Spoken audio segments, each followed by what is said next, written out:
past, and we're at that time, so let me interrupt you from what you're doing and welcome you to our meeting today on migrant education in the state of Utah.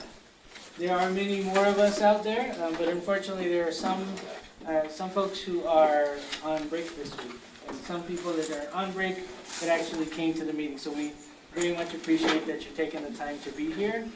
We know it will be worth your while, so thank you for making that effort. My name is Jeff Ojeda. I am the state director, so you've probably seen my name on emails a lot, and you'll continue to see them more and more frequently. But it's nice to see all of you. I think I know everybody that's here so far. So nice to meet you. Or see you. Excuse me. We'll go ahead and get started just with introductions, and because there's so many of us that are new in these positions, I want to make sure that everybody knows who everyone is. So when somebody points to you, do us a favor and tell us your name, tell us what district you're at, and then tell us something interesting that somebody wouldn't guess about you just by looking at you. Doesn't have to be anything fancy, doesn't have to be anything special. So I'll start.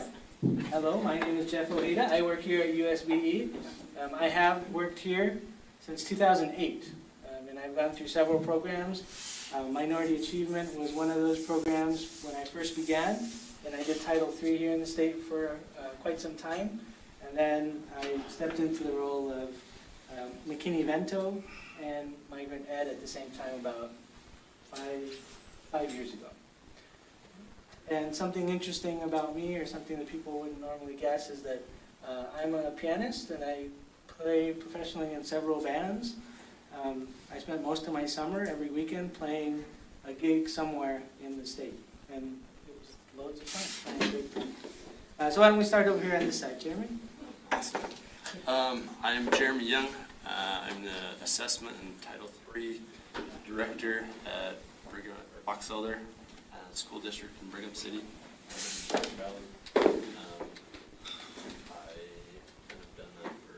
This is my third year doing this. I'm still very new with all of this, figuring it out because I started with COVID, essentially. Something interesting about me. I found a treasure in a treasure hunt this summer.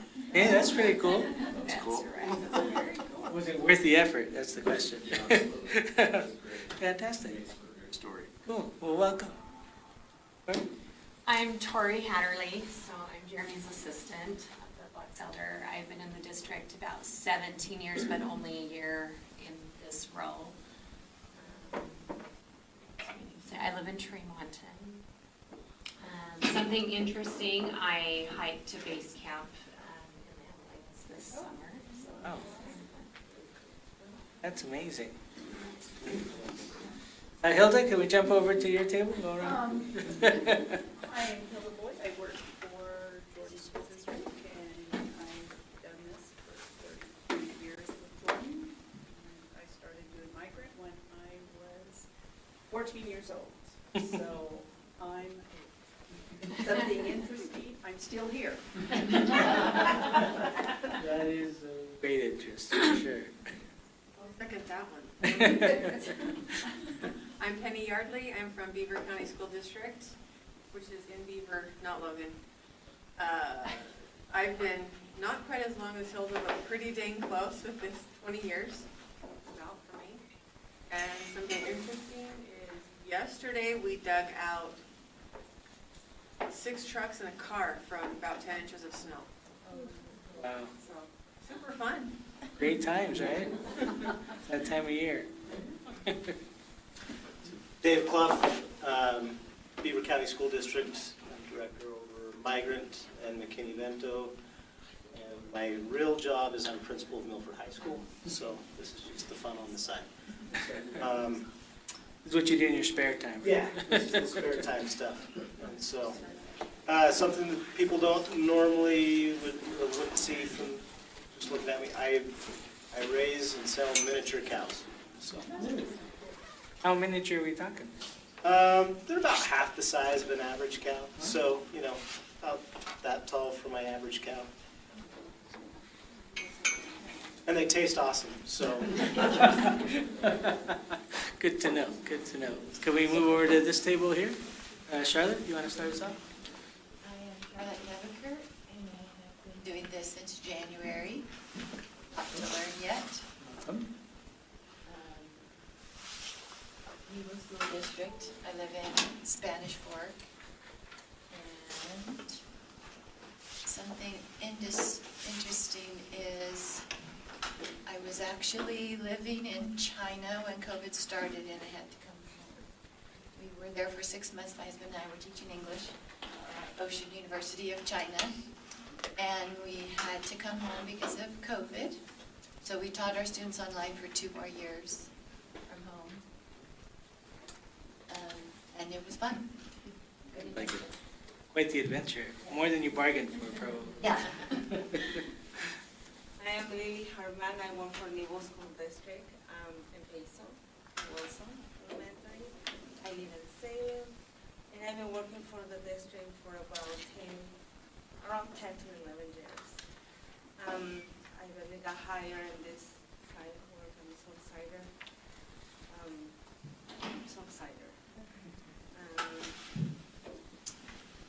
Something interesting about me is that people probably don't know I do hair on the side. And I do very well. I love to do hair. This is also her first day on the job. First day on the This is job. also This is the Well, first day. This is congratulations. Thank you. Southsider, thank you. I'm Veronica Solizano. I'm in Title III Migrant Ed program coordinator for Eagle School District. This is my second year doing this. I've been in education for 26 years. And something interesting about me, I did a lot of judo and a lot of taekwondo in my life, and I think a lot of people just think, oh, she's so nice and sweet and kind. Push my buttons. Can we go back to So, virtual meetings? So yes. I'm Delia Allen. I have been doing this, I'm from Eagle School District. I've been doing this for what, 27 years or so? Let's see. And something interesting, I like to play the sax, clarinet, flute, oboe, and bass clarinet. awesome. I know them all. Fantastic. Now I know who to call. All right, Talia, can we come over to your table? Yeah, my name is Claudia, and I'm from Provo. I've been doing this for about 5 years, and something interesting about me is I love to dance. So my name is Natalie Skeen. I'm also from Provo School District, student family advocate and migrant stuff. Something interesting is, so I live in Provo, but I'm a huge Utah fan. So All right, tricky. Very tricky. As you can see, you just won brownie points. I like BYU too, but one of my students is backup quarterback, so I have to go. I'm Rebecca Nilsson. I'm a student family advocate with Provo as well. This is my first year with this position, but I've been with the district for about 19 years. I do live in both boundaries. Something fun, interesting about me is I'm an identical twin. Wow. That's amazing. Wait, how do we know it's you and not your twin? Right? Like you've never heard that before. We try to switch. Okay, I'm Shaylin Taylor. I'm also from the school district. This is my 3rd year for district, and I'm excited to continue learning about their migrant education program. Something interesting. I'm a big Star Wars fan, actually, but not many people know that. So. Oh, very cool. We were just talking, Bill, I'll introduce Bill in just a second. We were talking because one of our secretaries here in the office had a wedding not too long ago. And she and her husband are big Star Wars fans. They were all dressed up in Star Wars gear. I'm not quite at that level, but I Oh, yes, yes. Veronica, can we go with you? My name is Veronica Cruz. I work in Logan City School District. Something interesting in me, I love my job. I love my job. I working with homeless and migrant program, and this is my third year in this position, and I'm enjoy every single day. Awesome, and we're glad you're here, Veronica. Ross Lunsford, Ogden School District. I've been with Ogden for 26 years, and this is my third week in this position as Director of Equity and Access. And I enjoy going down south and hiking the canyons and doing some rappelling down there. Oh, I've never done that. Patricia Dominguez, Ogden School District, working for 8 years there, 7 years for the newcomer programs and refugees. This is my first time working with the migrant and homeless in Title VI as well. Something interesting, crazy sports, skiing, rafting, skydiving, everything that is risk, I like to have experience. Intimidated. Last table? I'm Crystal Gonzalez. I work for Cache County School District, so that's way up north.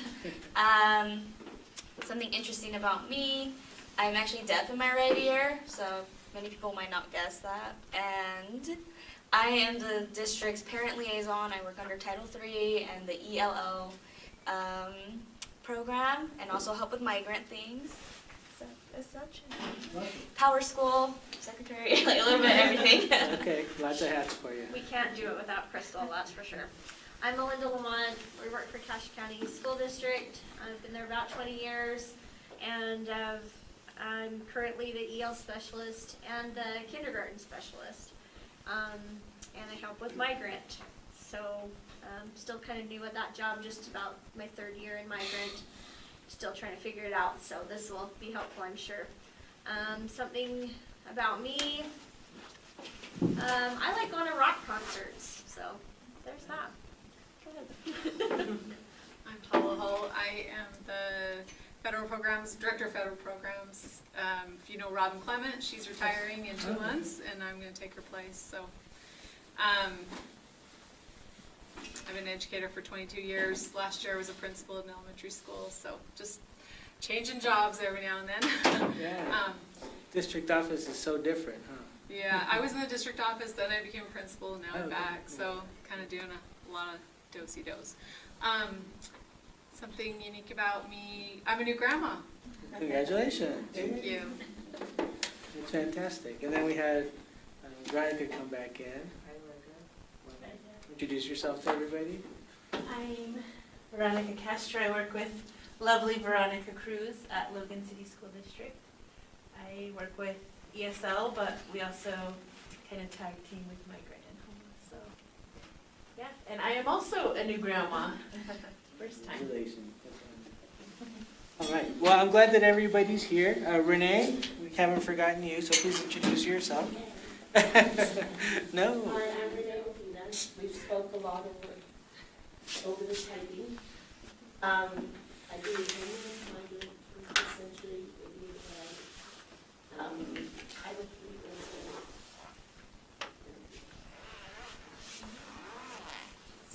almost 17 years. And COEs finally came in, so before you leave, take some COEs. Fantastic. And last but not least is our person of interest for the day, or at least for part of the day today. Bill has been working with the state of Utah for how many years now, Bill? 20-something, 20-some years. 20-some, like 23 years? In migrant, yeah. So he's been around a long time, and he knows migrant programs, not only ours, but several other states just as well. He is a part of a long history of changes and requirements under the federal law that has had us as a state work with a third-party consultant. And he is our third-party consultant. So oftentimes, or sometimes, you will see documents coming from Alta, which is his company, and he is great at, and really knowledgeable about the program in and of itself. So he'll be taking us through several parts of the program today in a very detailed way. Before we begin, though, I know there are a couple of you that mentioned that you also do McKinney-Vento. Let me just state out loud for all of you to hear. Our McKinney-Vento state meeting is scheduled for the 18th of November. And I know there were several different dates that were sent to you. I apologize for any confusion. I know there were a few people here on Friday thinking that meeting was supposed to happen then. But the actual date is the 18th of November. So I look forward to seeing some of you back at that time as well. The other thing I wanted to mention to you is that Migrant is different than any other federal program. Its requirements are far more than you have in any of the title programs. Title I isn't as intricate and as complicated and requires as much detail. Title III, with all of its funding and all of its nuances, is not nearly as complicated or intricate as migrant education is. And there are historical reasons for that, where something was implemented at one time and that implementation had to continue on, but the Department of Ed decided to add in addition to that, and they decided to add in addition to that afterwards. And so they've created a long list of requirements that must be met for the migrant program because of that. And as I mentioned, Bill is going to walk us through some of the most intricate parts of that so that you're aware of that.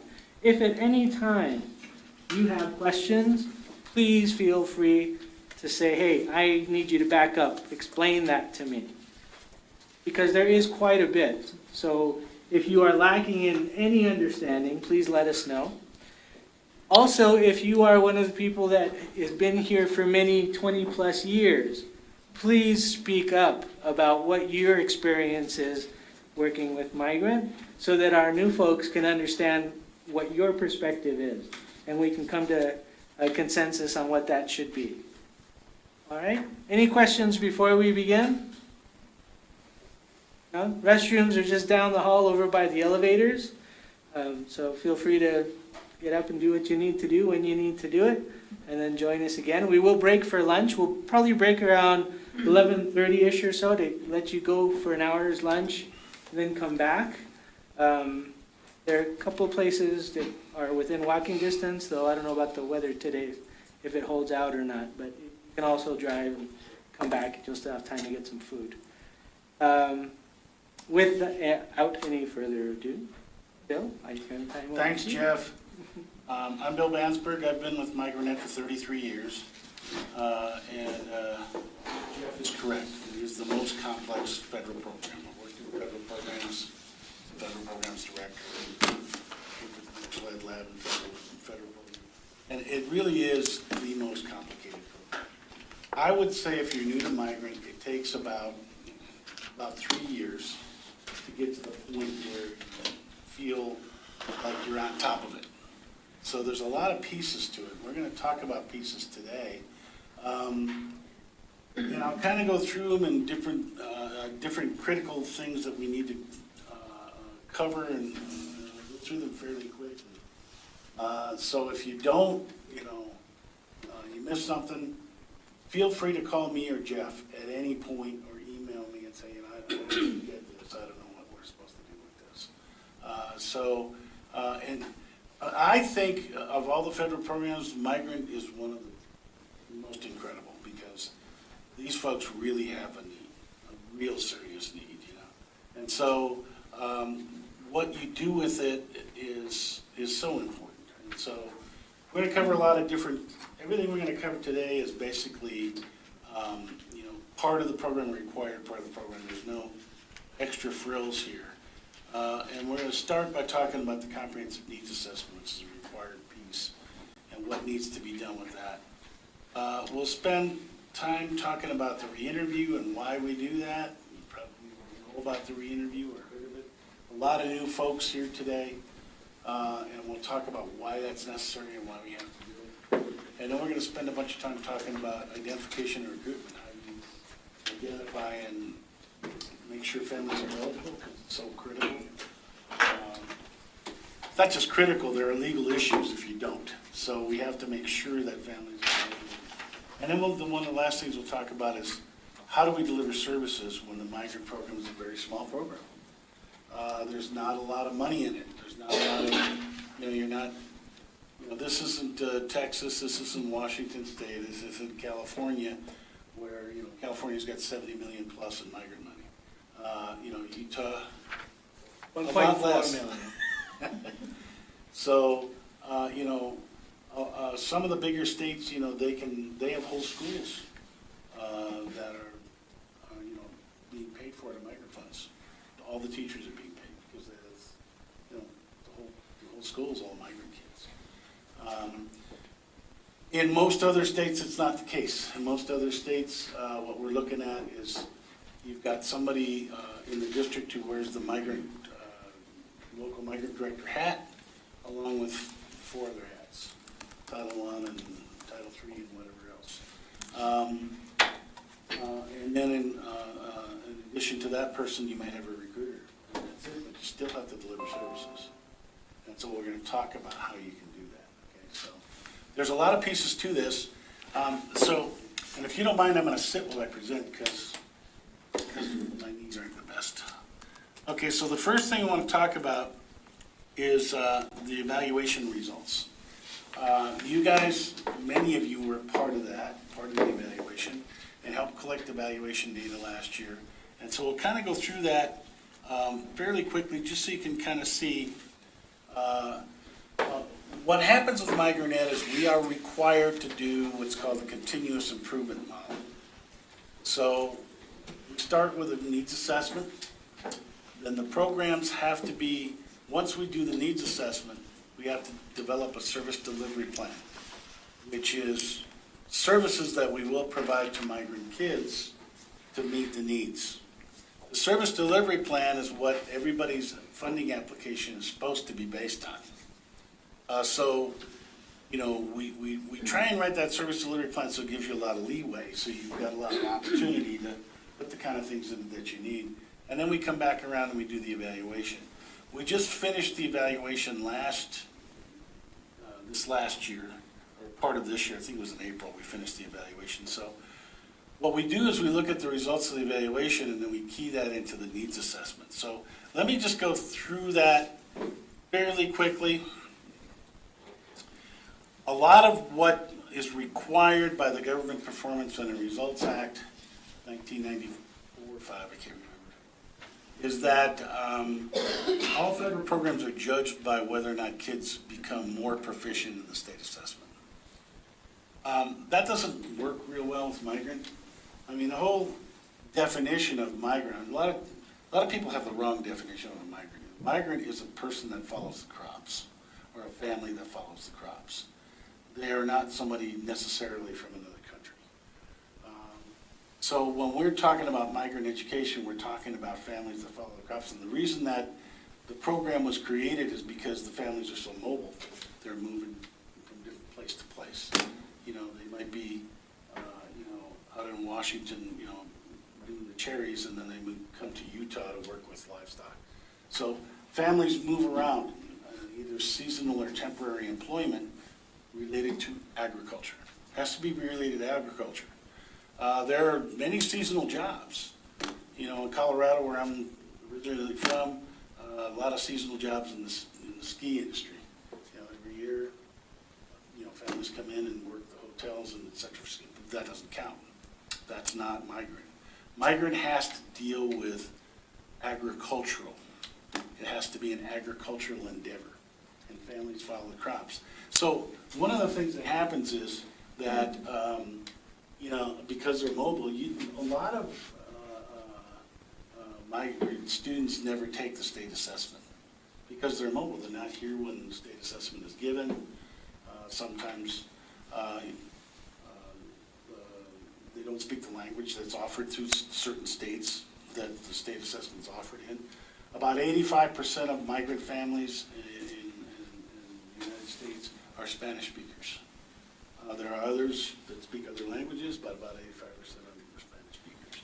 So, if you look at the evaluation results, less than 32% of the migrant kids in Utah completed the state assessment in 21-22. It's the way that's common. That's pretty standard. State by state, it's usually about a third of the kids complete because that's who's around. Most state assessments are only from 3rd grade to 8th grade, and then they'll do 10th or 11th grade. So less than 30%, about 32% of the kids took the state assessment. So it's not a good way to judge whether or not the program's had an impact on kids. The other problem with it is, the way that they want you to evaluate it is based on what's called the rubric that state assessments have. All state assessments have a rubric. They have different ways of scoring. You all know this, I'm sure. But the one that they want you to report is the rubric score, which is, did the student come out below basic, proficient, or advanced? That's only a 4-point spread. And every state assessment has that rubric score, and that's what they want you to report. But how do you show gains that way? You've got a very small program, you don't have a lot of money, you're not really providing intense services, so how are you going to get kids to jump from below basic up to basic? Usually you don't really show a lot of difference there. So we have to use different kinds of things as part of the evaluation. Only 12% of the kids who took that state assessment were proficient in language arts and in math. 12%, I think, in language arts and 9% in math. So this is why we do something called teacher ratings. And this is one of the things I'll talk to you about in a second. We only have state assessment scores for a third of the kids, and they're not really good at showing differences. And that's what they really want to see, is differences. What did we do? What did we accomplish? Migrant education is an education program. It has 4 purposes. One is to get kids proficient in reading, migrant kids. Second is to get kids proficient in math. The third is to make sure that kids are ready for school.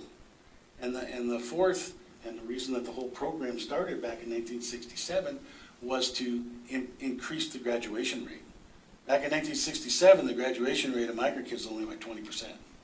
Now it's gone up very considerably as a result of the program. The program's been real successful in that.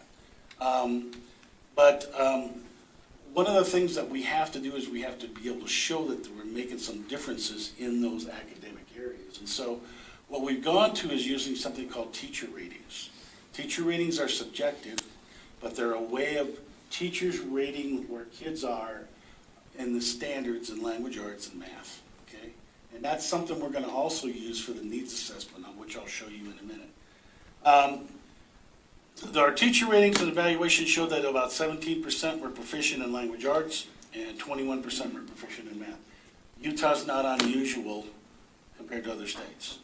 Migrant families and migrant kids are usually way behind in reading proficiency and math proficiency. That's the job of the program, is to try and move the kids ahead. Okay? But, Utah's not any different or any worse than anybody else. Okay? So proficiency in reading and proficiency in math are 2 of the key things that we look at in the migrant program. And so we got about 20% of the kids proficient. We're trying to get a lot more. That's the goal. There is something in migrant ed called priority for service. Priority for service, there are some migrant kids that do well, that have A's and B's and don't have any issues. What we're supposed to focus on is what they call priority for service kids. Priority for service as an actual legal definition, and you can get more funding the more priority for service kids you have. You'll see that acronym in migrant ed, it's PFS, priority for service. And basically, what is a priority for service kid? 2 things make priority for service. The first thing is if a student has had their education interrupted within the last year, meaning they're mobile, they moved around. The family moved into your district within the last year. That's the first thing. The second thing is they're at risk academically.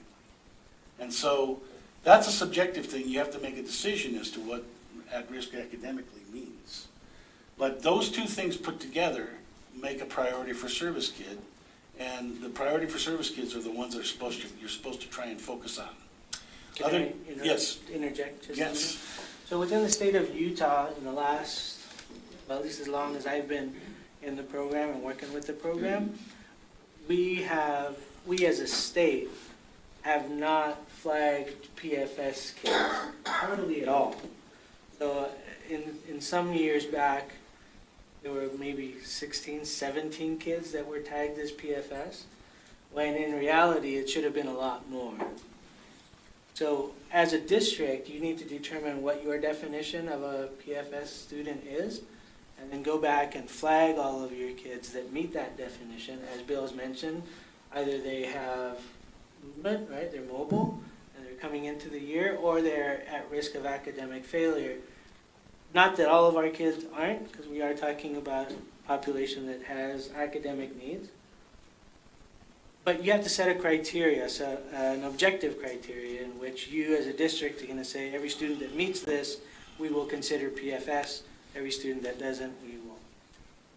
And so I should see, when I look up your district numbers, I should see, I think, more PFS kids than we're actually really seeing. So keep that in mind as you go through and you're completing COEs. You're always going to see that question. Is the student PFS, yes or no? In MIS 2000, it's one of the drop boxes at the very end of any enrollment. So you want to make sure that you do tag a student if they are indeed PFS. It can affect your funding. PFS has to be both. It has to be education interrupted and at risk academically. In most states, PFS are 40 or 50% of the kids. So you've got 1,000 migrant kids in Utah, should be 400 or 500 of them PFS. At least half your kids. Go ahead. So what would those funds be used for? They would come as your same general funds, so you would see a big pocket come into your district, and it would just be larger than what you would get if more you money didn't, than you do now. if you didn't tag PFS What would you students. use the funds in, like? Migrant ed. Yeah, same kind of migrant, anything that's migrant ed, so whatever meets the need of your students. There were some increases in many grade levels, increases, this is what we look for, in language arts proficiency and math proficiency based on teacher ratings. I'm going to show you how teacher ratings work. We have convinced the feds to be able to use teacher ratings, even though they're subjective, because we've done a lot of correlations through the years between what teacher ratings are and the state assessments. It's really not that hard to understand. Any good teacher is going to be able to tell you whether a kid's proficient on grade level or less, operating basic or below basic. And you correlate that to the state assessment rubric, and basically those correlations come up really high. So by using those correlations, the feds are willing to accept these teacher ratings as evidence that there's growth in the program. So that's why we use them. And so there were in several grade levels increases. They're not proficient yet, but increases in reading and math. Okay, there were gains in reading comprehension, gains in vocabulary, grammar, and punctuation. Those were target areas that we identified in the last needs assessment. Areas that should be focused on in language arts. Also, there was 97% of parents agreed that the program is effective in working with students in writing. So we try and narrow it down to specifics. The more specific we can get, the better.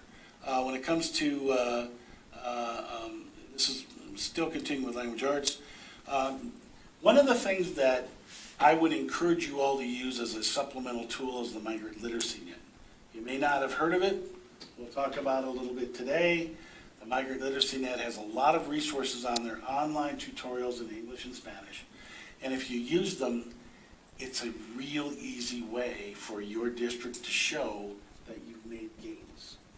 And I'll explain why that is as we get deeper into this today, later this afternoon.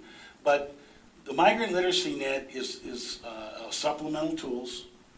They are online screeners that identify kids' needs in reading and math, and they also have online tutorials that will help provide instruction in those needs. All those tutorials have pre-tests and post-tests, and the pre-test and post-test can show gains. And you can use that to show that you've made some gains in migrant education. I'll just go into this briefly now. One of the issues, as I said, that most migrant programs have in a small migrant state like Utah is you don't really have much in the way of staff.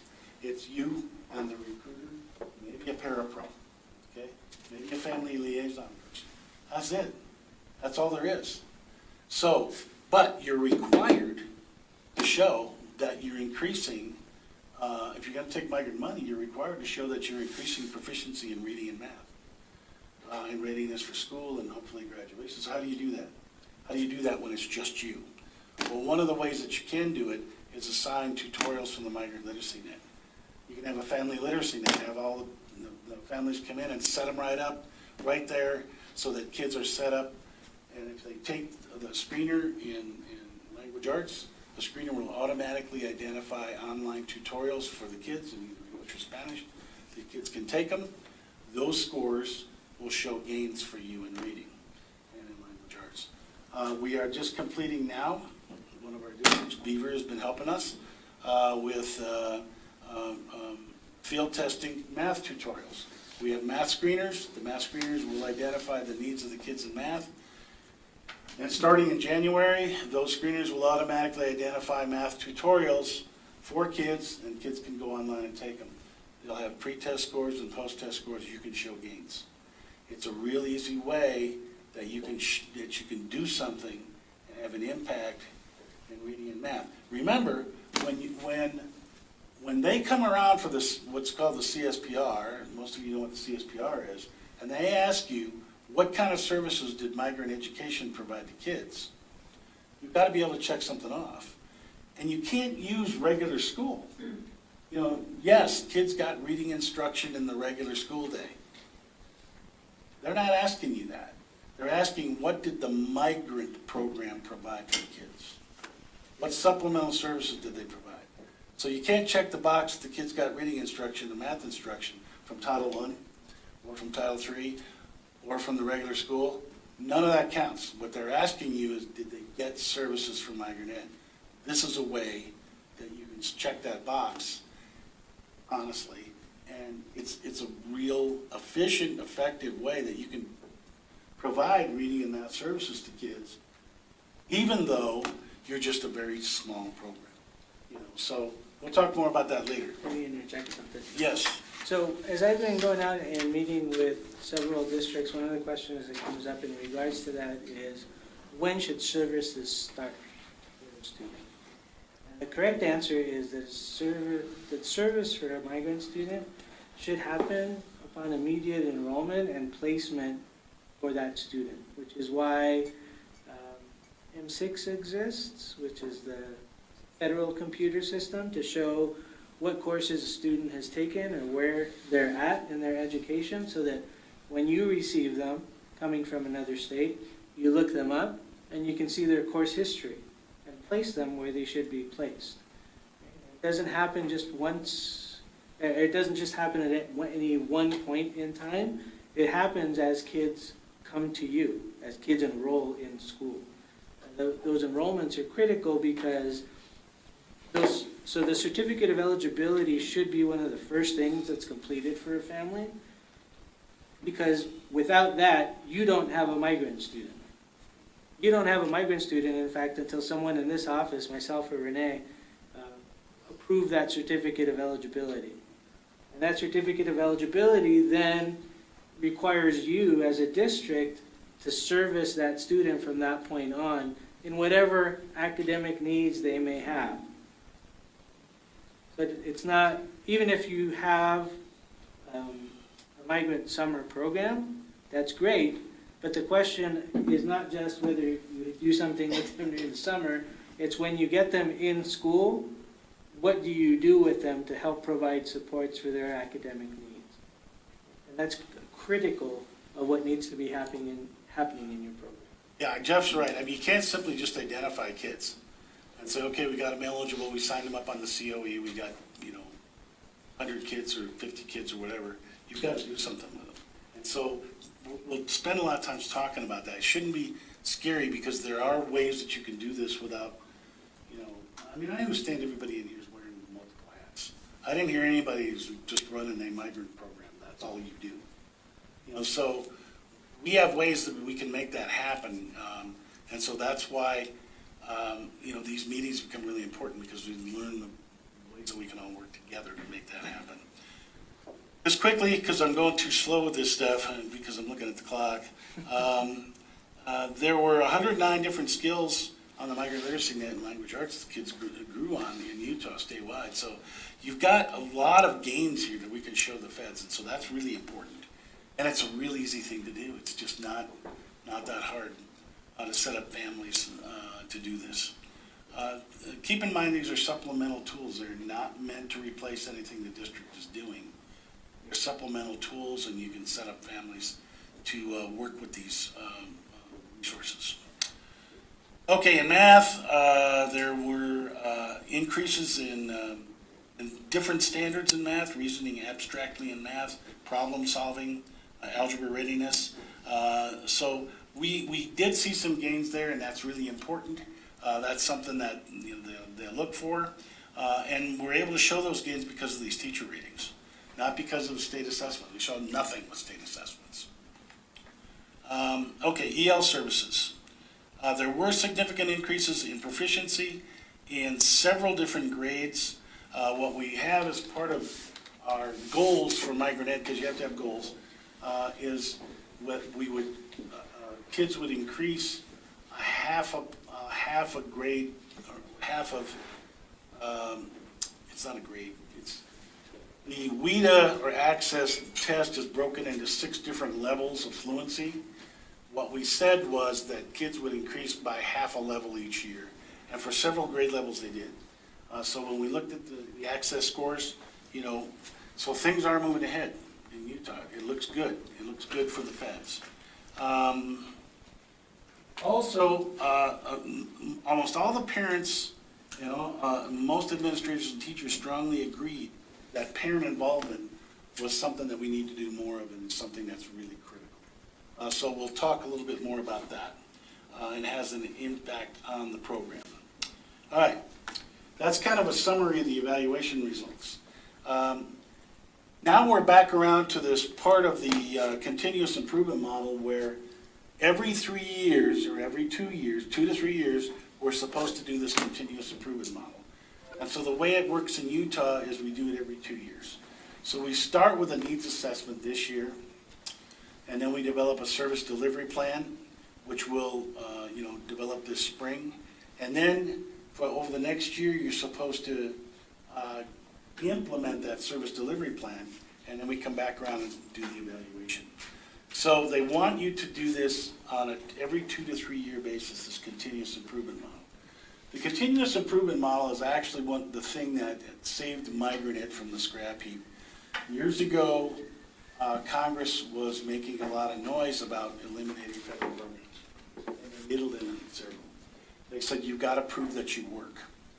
So several programs got eliminated, like Safe and Directory Schools, and different programs got eliminated because they didn't approach it correctly, or didn't approach it in a way that was able to show a difference as far as Congress was concerned. And I'm not arguing whether those programs should be or not be.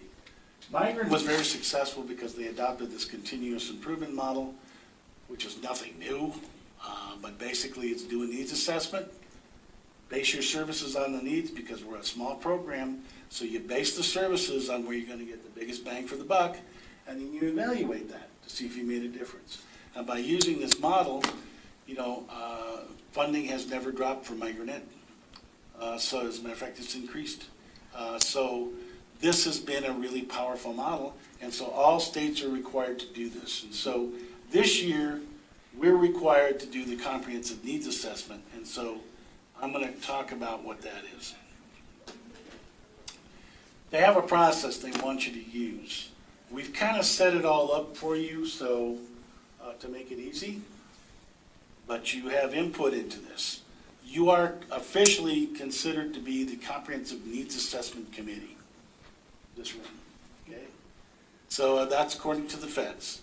What they want you to do is create concern statements. The concern statement basically is, well, we have reason to believe that we might have needs in these areas. That's why and then once you create the concern statement, then what you do is you do a needs assessment to see if you actually have needs in those areas. Through the years, we've kind of refined this and got it down so that it meets their requirements. You know, they make it sound like you've got all this room to make all your own decisions on this when kind of they're guiding you into what they want, okay? So you develop concern statements, then you create some kind of a data collection process to collect data related to those concern statements. And then once that data is collected, which everybody in here helps collect, then it comes to me and we do the analysis of it and we write the Comprehensive Needs Assessment Report for the feds, which Jeff submits to the feds. And that's what we base our service delivery plan on. We're not going to talk about service delivery plan today, we're just going to talk about needs assessment. So that's the process. Okay, so the first step is developing concern statements. I've put them together already as a draft, so you guys can look at them. We'll talk about them right here, and then if you guys agree, that's the ones we'll go with. Okay, concerns should be based on previous data and other indicators like the evaluation. They should be broad in nature so that you're asking a broad question, so when you don't want to get too specific with a concern statement, like, we think that there's a need that, all fourth graders should get increased vocabulary instruction. That's too specific. It has to be broad. It has to be a broad question because you're investigating the needs to find out what they are. They should target critical areas identified as the purposes of Migrant Ed. Well, as I said before, there's 4 purposes to Migrant Ed. Readiness for school, reading proficiency, math proficiency, and graduation from high school.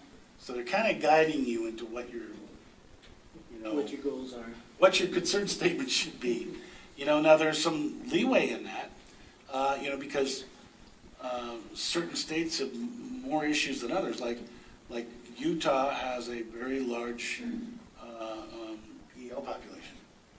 And so to ignore that is be foolish. And so you'll see that one of the concern statements deals with that.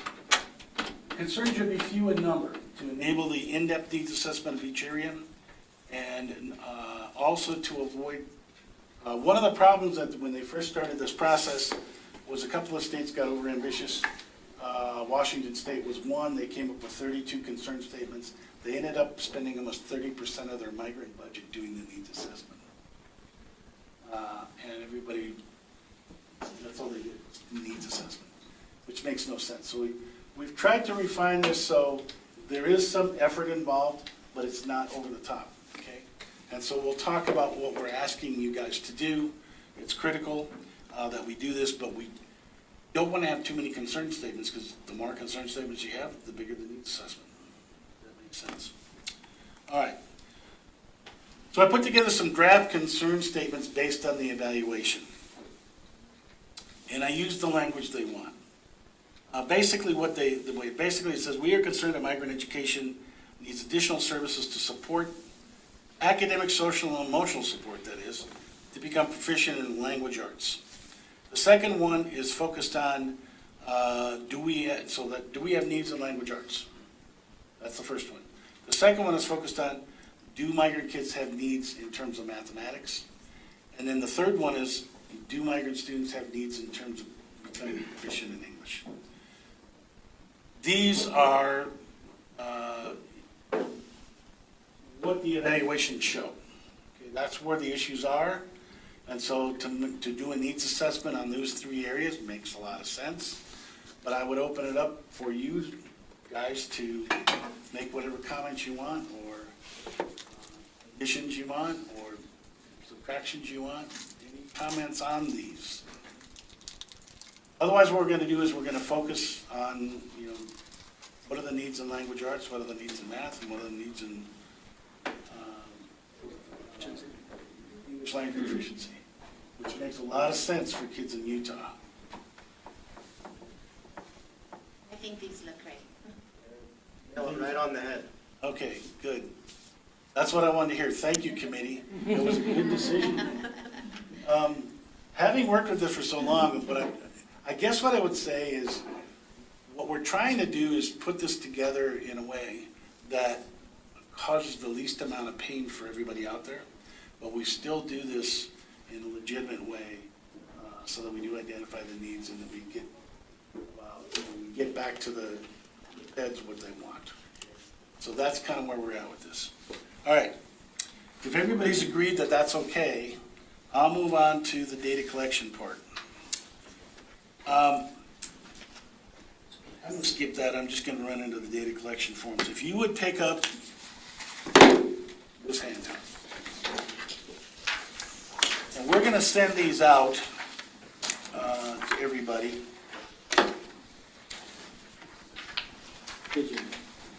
Digitally, yes. So you can use these. We'll make sure everybody gets them. There are there's forms here. The first one is the most critical form, and if you turn the page, you'll see that a form that looks like this.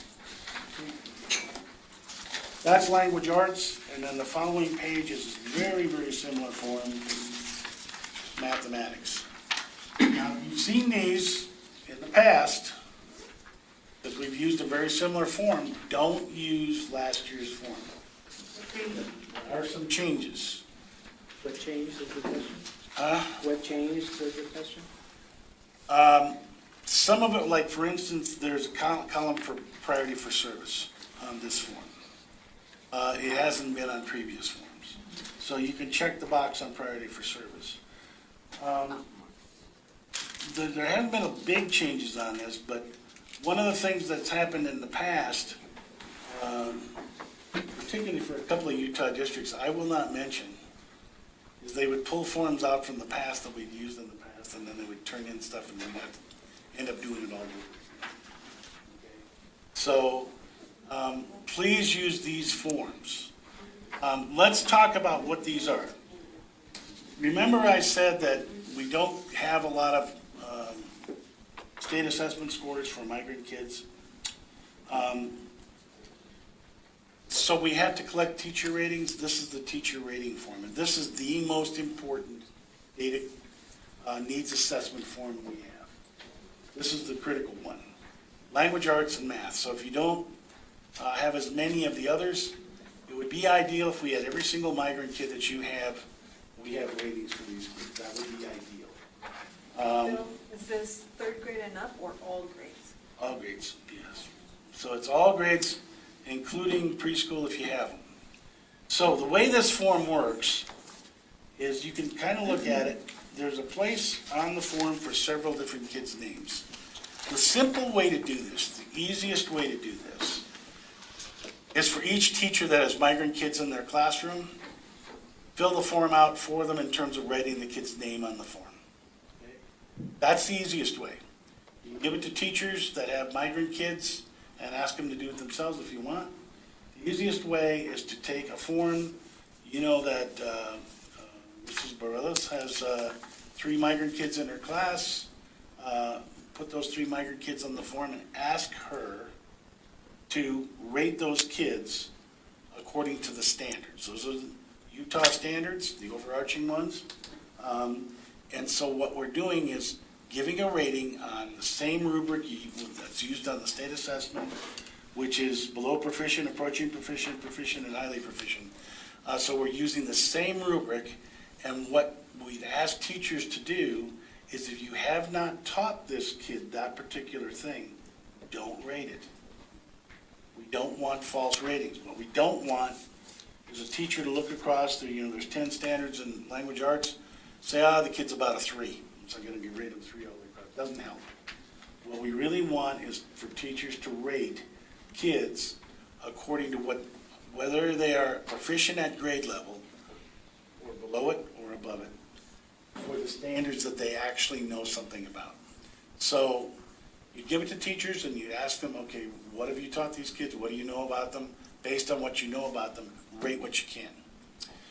This becomes really critical because this becomes our baseline. We can kind of take a look at this and say, okay, based on these ratings, when we go down the road to evaluation, we look at the same kid, did they increase?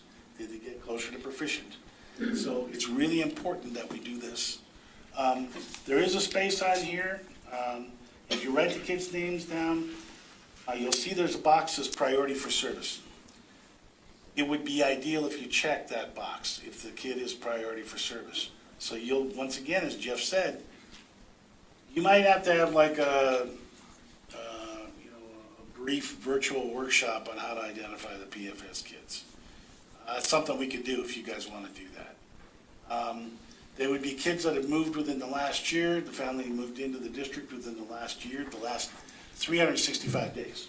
So it's not necessarily this year. They didn't have to necessarily move in this year, but they had to move in within the last year. And then, are they at risk academically? Well, that's a subjective judgment. There are a lot of things that can be a guideline to that, but you can make a judgment about that. If they're both checking as priority for service, it's important that you do. Because, like I said, priority for service means more money to you. So, check them, you know. The next thing on the list is what their WIDA score is, their access score. It's the 1 to 6 score. If you can get that for the kids. And the same thing with the state assessment score, if they took it. And all we're interested in is the rubric score. Don't give us a scale score or some other kind of score, grade equivalency or whatever. That won't help. That will be of no use. It's just the rubric score. 1 to 4. And so if we can get the teachers to rate that, this is where we put most of the effort on the needs assessment. This is where really the most important part of the needs assessment is. So you have one form for language arts, and then the next page is the one for math. Okay.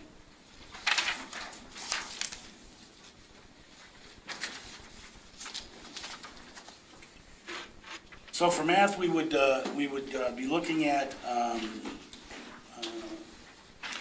the same thing. You would ask teachers, it might be the same teacher, it's elementary teacher teaching both reading and math. So it'd be the same kids, you're just asking to rate the things that relate to them. And if they have a math state assessment score, that score, put that on there, as well as the WIDA score if they took the access test.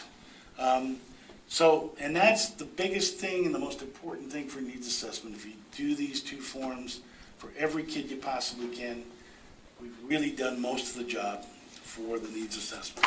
There's a couple more forms we'll talk about here. Any questions on this one? Yeah.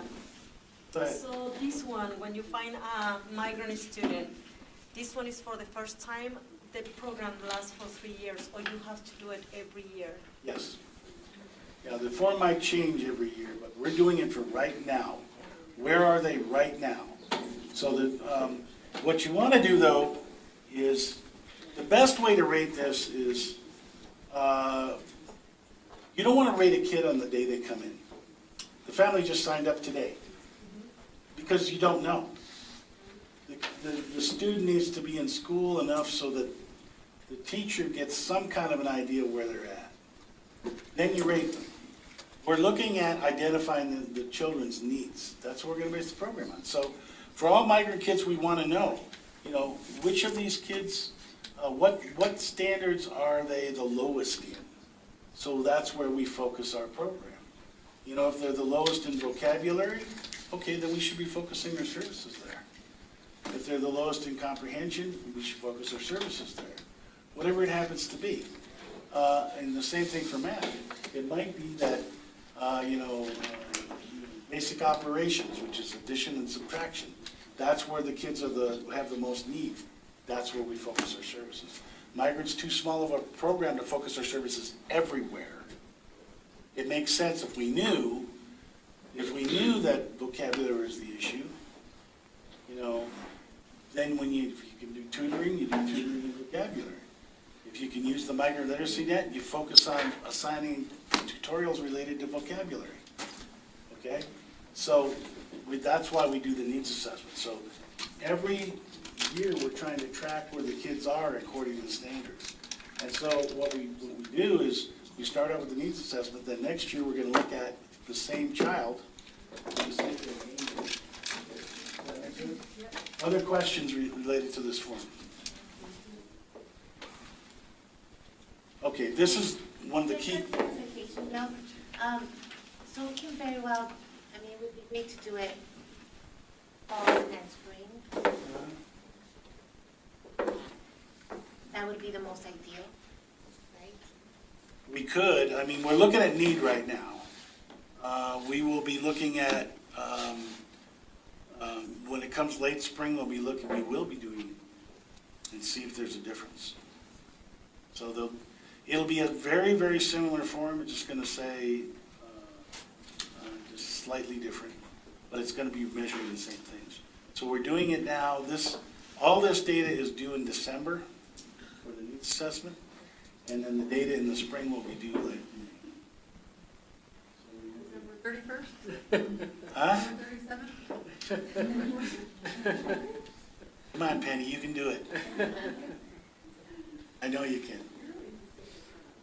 So what day do you want on this back? I think I said the 15th, I'll get to it. But as I know, I won't get most of them until Christmas, but that's okay. Why don't we get it before the end of the year? I know how things go. All right, any other questions on this form? Because that's the... Okay. There is a instruction form for teachers that you can give to them that says, don't rate the kids unless you know, these are the ratings. That's part of it, and we'll email all this to you. Okay, no questions on that form. Let me move ahead to that one. All right, the next one, if you turn the page, the next form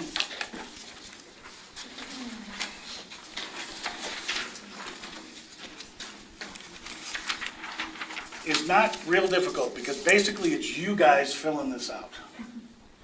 Okay? This is the administrator teacher form. Now this is for you as the administrator or teacher or MEP staff person, and yes, I do want the recruiter's opinion on this stuff. So if you're a recruiter or a family liaison, I want your opinion on these forms. Okay? So this is mostly for MEP staff. If you know teachers that teach migrant kids and understand the migrant program, give them this survey. If they don't understand the migrant program, do not give them this. This is your opinion about what the needs are. One of the reasons I say that is sometimes people think they're being helpful, so they distribute this to every teacher in the school, and here's what we get back. I never heard of the migrant program, what's it do? I don't know, they don't do anything as far as I know. You know, we don't need that kind of stuff. We need something back from people who actually can identify what the needs of the migrant kids are.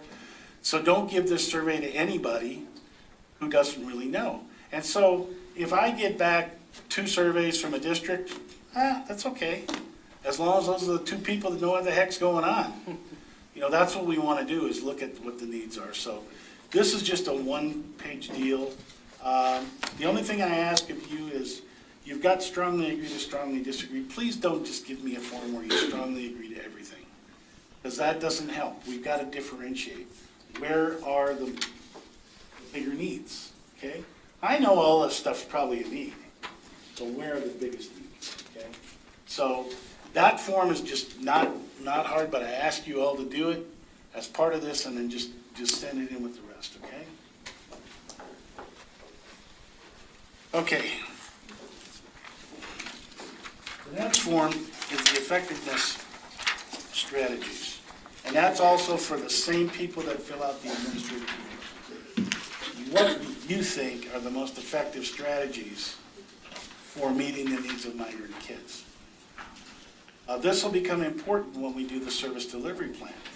And you'll see the questions that are on there, you know.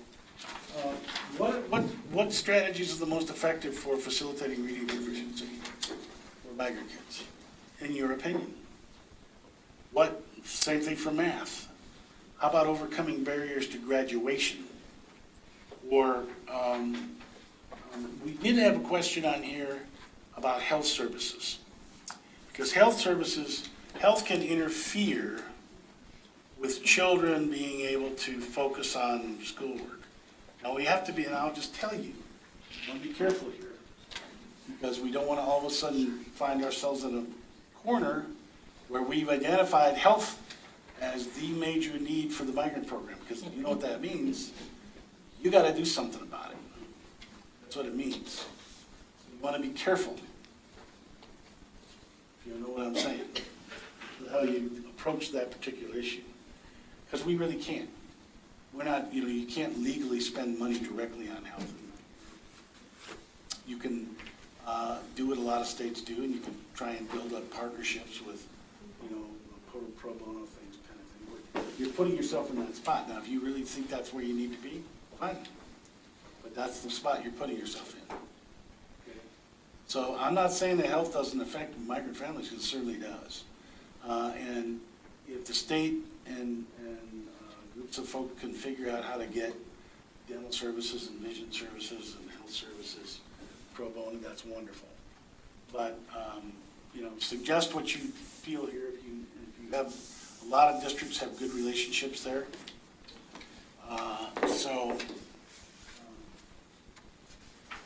Please put what you want there.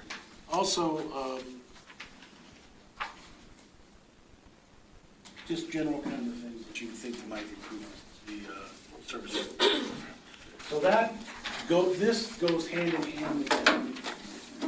So basically, I don't expect to get a ton of these back. I expect to get it back from the people in here. I would expect to get one of these back, as well as an administrative form. Maybe a few extra forms. I see Dr. Max Lang just joined us, who's the head of federal programs for the state of Utah. Yes, he is. Stand up, Max. This is my boss and the person who actually sat in my seat before I took it. So Max knows a lot about migrant, and he is overall federal programs at the state office. So if you look closely, I carved my name underneath it. Probably true. Yeah, Max was migrant program director for like 15 years, right? Yeah. All right, so is this clear on this? So what I would expect back from you guys by December 15th would be some of these administrative forms, and then some of these too. Not a ton of them, but some of them from everybody. It's important that everybody, when I do the evaluation, I have to break it up by districts, so please give me data. So you're obviously not there, okay? The final form for migrant ed is the parent survey. We are required to get input from parents in regard to both the needs of families as well as evaluation of our services. So we're working on needs this time. So we put together a parent survey, and we have one in English and one in Spanish. It is really important that you get this out to the parents and get some input. Every district really needs input from parents. We've got to see what the parents think the needs are. And you'll see it follows along reading and math, and the key questions on here.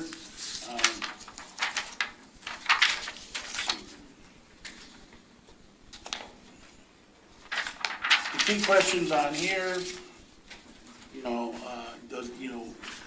Do your kids need help overcoming barriers to graduation from high school? Assistance to become better readers, writers, better in math, learning to speak English. Would they benefit from social, emotional support? Do you have preschool children that need assistance to become ready for school? We ask you to say, parents, leave this blank if you don't have preschool kids. It's another one of these things like health. If we put ourselves in a place where everybody says, oh yeah, everybody needs preschool, then we have to provide it. So, and some of you may not be in a position to do that. So what we hope is that there are Head Start programs and other programs that are available for kids if you're not in a position to do that. some of you may want to do that. Some of you may want to go there and establish preschool programs for migrant kids. You can. But it's one of those things that if we show a need, we have to respond. So just something for you to be aware of. These are the data collection forms that we use to collect all the data from the needs assessment. If you have questions on any of these? Well, just a notice on the last page is the same page in Spanish. Right, both English and Spanish. Now, I know there are other languages. You would have to get a translator for those. We can do English and Spanish. I know some of you have other languages. Sometimes there are easy ways to collect this. You can, if you have a family literacy night or something like that where parents come in, or you have a parent meeting, just ask them to do it right there, or you can send it home with kids, whatever, but we really need these surveys.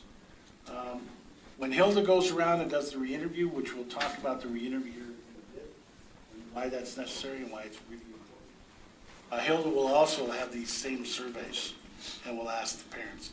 It's really, really critical that we collect information from parents about what they think the needs are. And that's basically, Jeff, would you mind? I put together all this stuff into a one sheet.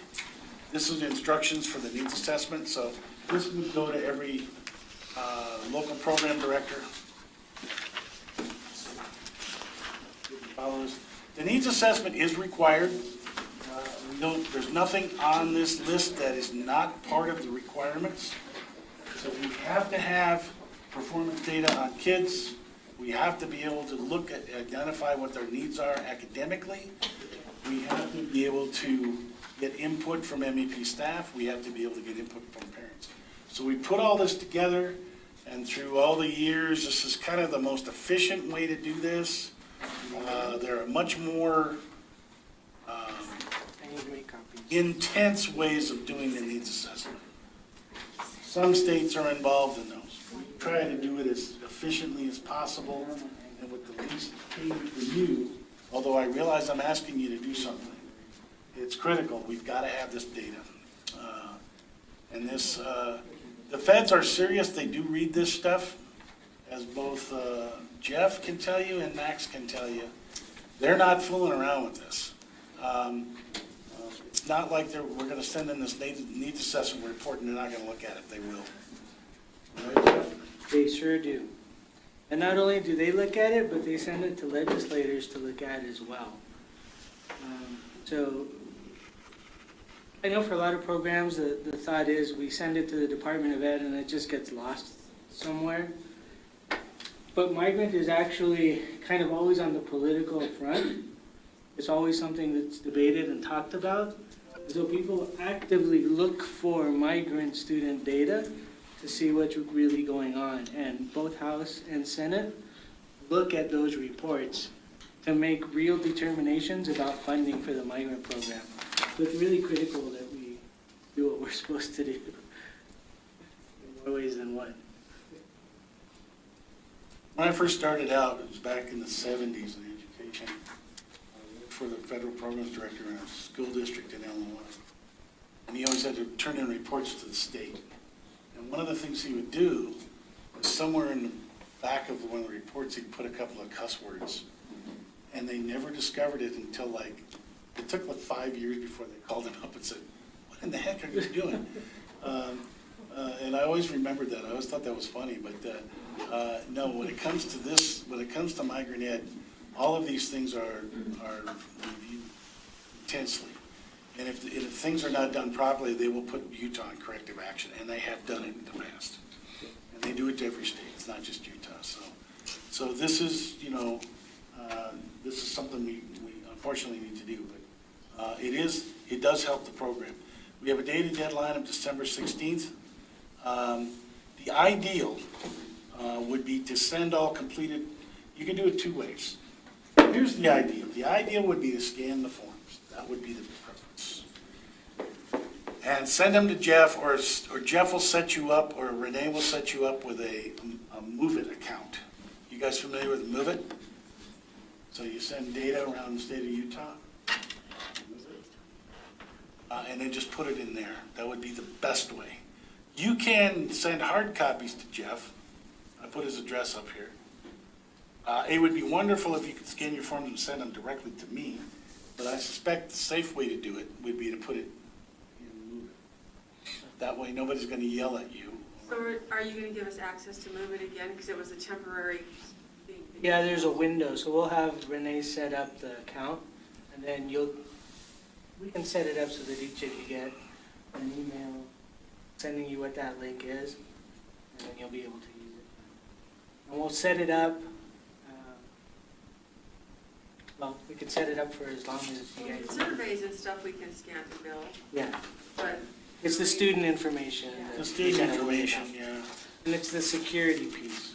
So if you do, just as an example, if you do decide to send it directly to Bill, which is fine, you would need to password that document. So you need to encrypt it, set a password on it, send the document to him, and then in another email, send the password. So that he can open it, if you decide to do that. Otherwise, if you wait, then what will happen is we'll have Renee set up a Move It account. You'll get an email saying that you have access to this for such whatever time period we leave it open for. And then during that time period, it's basically like a flash drive has been attached to your computer. You just drop files in there, and it securely sends them to Renee, who can then do what we need to do with them. But it's all about security and the security issue, because it keeps student-specific information. It shouldn't be anybody else. Questions about the needs assessment? Everybody good? Everybody got it? Renee, how long can the window for a Move It file be open for? Do you know? I don't know. They just send me a thing when it says it's gonna close. But I believe it starts in 30 days. Okay. So we have a deadline of December 15th, 16th, right? So can we set that up on November 16th if it's a 30-day window? No, October 6th. Yeah, October 16th. So if it's that's already. So we can set it up now, right? But if it's only 30 days. Oh, no, November, sorry. I'm confused. So the deadline is December 16th. We want to set it up for November 16th. So it's a 30-day window for them to submit.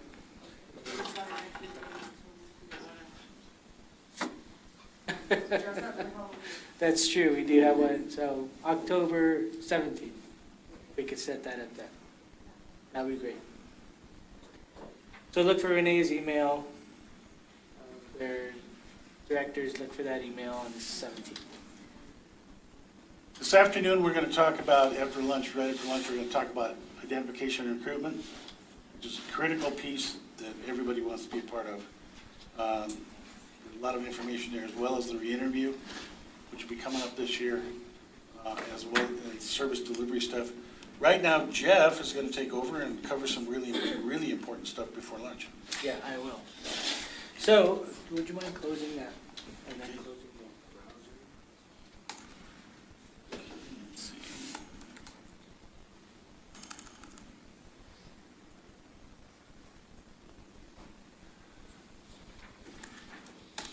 While I get this set up, won't take very long. Why don't we take a 5-minute break? Do whatever you need to do. 5 minutes, stretch. We'll get you squared away.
Give him a change.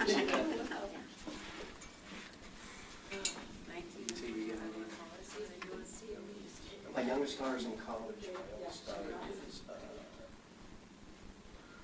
living downtown, good for all of her friends. She works she works at Whole Foods just down the street here. But we're pressure. My wife works at the U, so the tuition is half price. So, you made the deal. We'll pay half of half, but you gotta go. So I think she's gonna go next semester, so the both.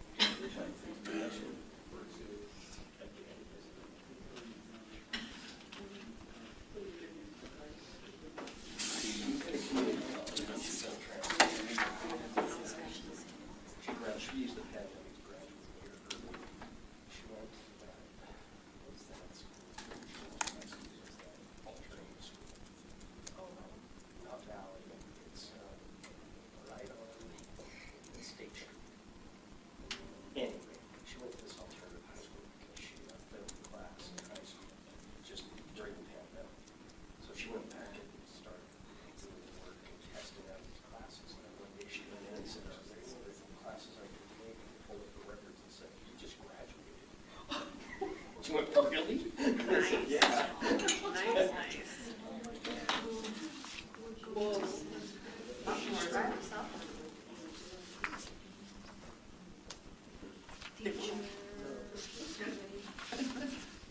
It's good to be in summer school.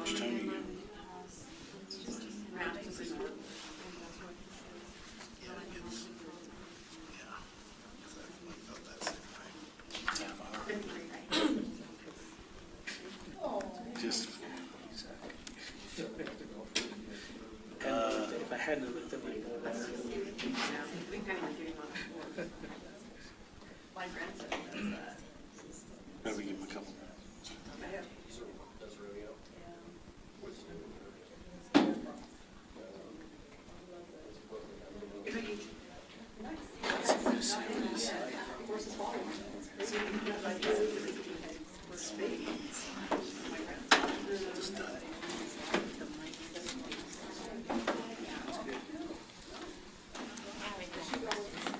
Yeah, what's up? These and connect. And we end up writing some At this rate.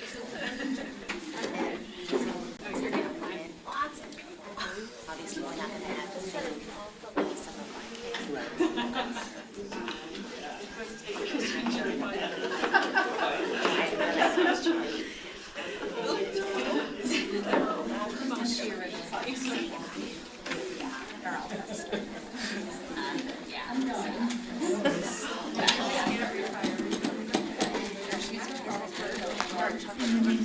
Yeah, it's not very.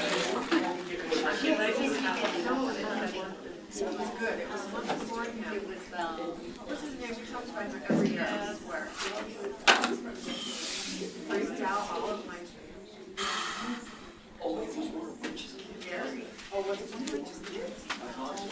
Give you another couple minutes and then we'll get started.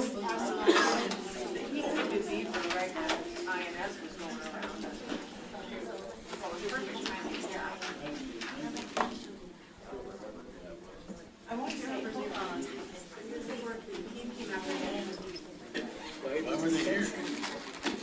Good question. That was him. I just said Steve Roper. You can eat it.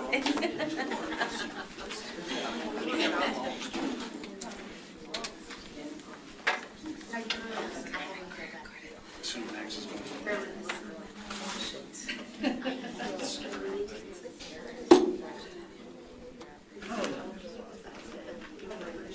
I leave them in my pocket.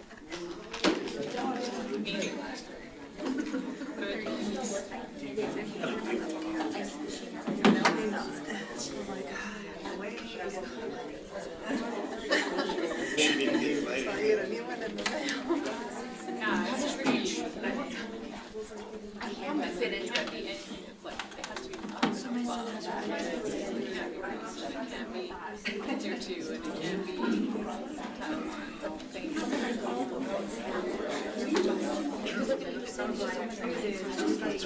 What's Pickle Finger's name?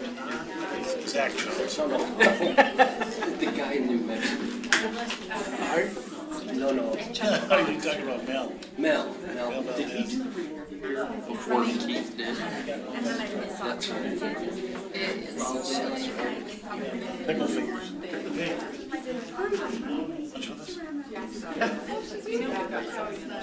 Maybe I spoke too soon. Okay.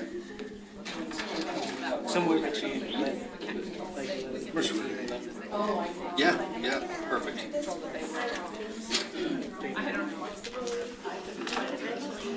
All right, ladies and gentlemen, we're going to go ahead and get back into our meeting. And the reason for that is we want to get through things as quickly as possible. My goal is to let you out for lunch before 11:15, which means you'd get an hour and a half break for lunch, which would give you plenty of time to just relax and then come back so we can continue at 1. And then we'll try to be Quarter done. to 1, right? Oh, quarter to 1, yeah, sorry. And then we'll try to be done as quickly as we possibly can. Okay? So to move on from where we left off, the information that we are now providing to the Department of Ed gets looked at continually. And in the past, that wasn't the case. In the past, the state of Utah and every state in the nation would send their migrant numbers to the Department of Ed in December. We still do that. We still send a final number to the Department of Ed in December. However, they now look at our data continually throughout the year. And if there's something wrong or something is missing, they let me know so that I can let you know that that's the case. And just so that you can see why this matters. So far, for the last term, that's from September 1st, 2021 to August 31st, 2022, we in the state now count 629 students. We are a small program. We also know that there are more kids than 629 that are migrant in the state of Utah. When we looked at this number originally, back in August, well, at the end of August, in September, the number was actually about 140 kids. Which means that for the entire year from September 1st, 2021 to August 31st, 2022, we only counted 150 kids actively participating in our migrant program. And then 2 weeks later, we had over 400 kids. And now we have 629 kids. So you can see the Department of Ed is wondering why we had such a significant increase at the end of that term instead of during that term, right? What that means is that we, as a state, are not getting our COEs in on time. And once they're approved, we're not filling out the required documents or the required information for those students and families in a timely manner either. This is an issue, and it's been brought to us several times. It was an issue in the past, and it's now an even bigger issue because now under M6, which is what this little program here that we're looking at is, because of that, the Department of Ed can and does look frequently. They look at it 3 times throughout the year to see what our numbers are. And they should see kind of an even growth. They shouldn't see an addition of 400 kids at the end of the counting term, which means somebody's been holding on to their COEs and not entered them until the end of that time period. That is an issue. And it's an issue for several reasons. The first is because you're not supposed to provide services through migrant education to students that are not counted as migrant. So if you don't have counted students, who are you serving with migrant money? That's a critical issue. The other issue is you have kids that are migrant and you're not, according to what the documents say, right? You're not serving them until after the school year is over, which is also a major issue.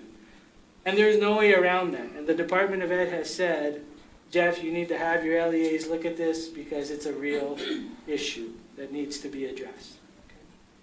So what we're going to do now is look at how those numbers matter. In the past, we would send those numbers in by hand on a spreadsheet to the Department of Ed in December through the CSPR and another system called EdFacts. They're just language or software languages that the department uses to collect data. Starting this year, the 2023 year, 22-23, M6 is our database for migrant students. So whatever M6 is saying you have is what the Department of Ed says you have. And it's what the Department of Ed sees that we as a state have. So it's critical now that any information that you add into students, you're double checking to ensure that they are counting for the time period they should be counting for. And it should happen, according to the law, it's 10 days from the time you meet with a student to the time that you input that data into MIS 2000. And then once that gets approved at the state level from either Renee or myself, you have 4 days after that to get in all of the MDEs, the minimum data elements that the system requires. So that would be any additional information like the enrollments, if there's only one enrollment and there may be several that you need to add, any assessments, scores, any coursework that the student may have taken. All of that is input through MIS 2000.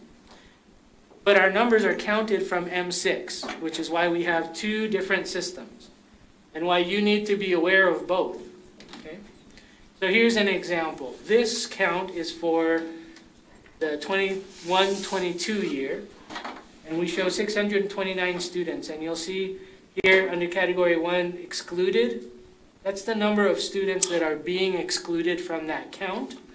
And we have 252 students that the system is saying they may possibly count for the 21-22 school year. You need to review them.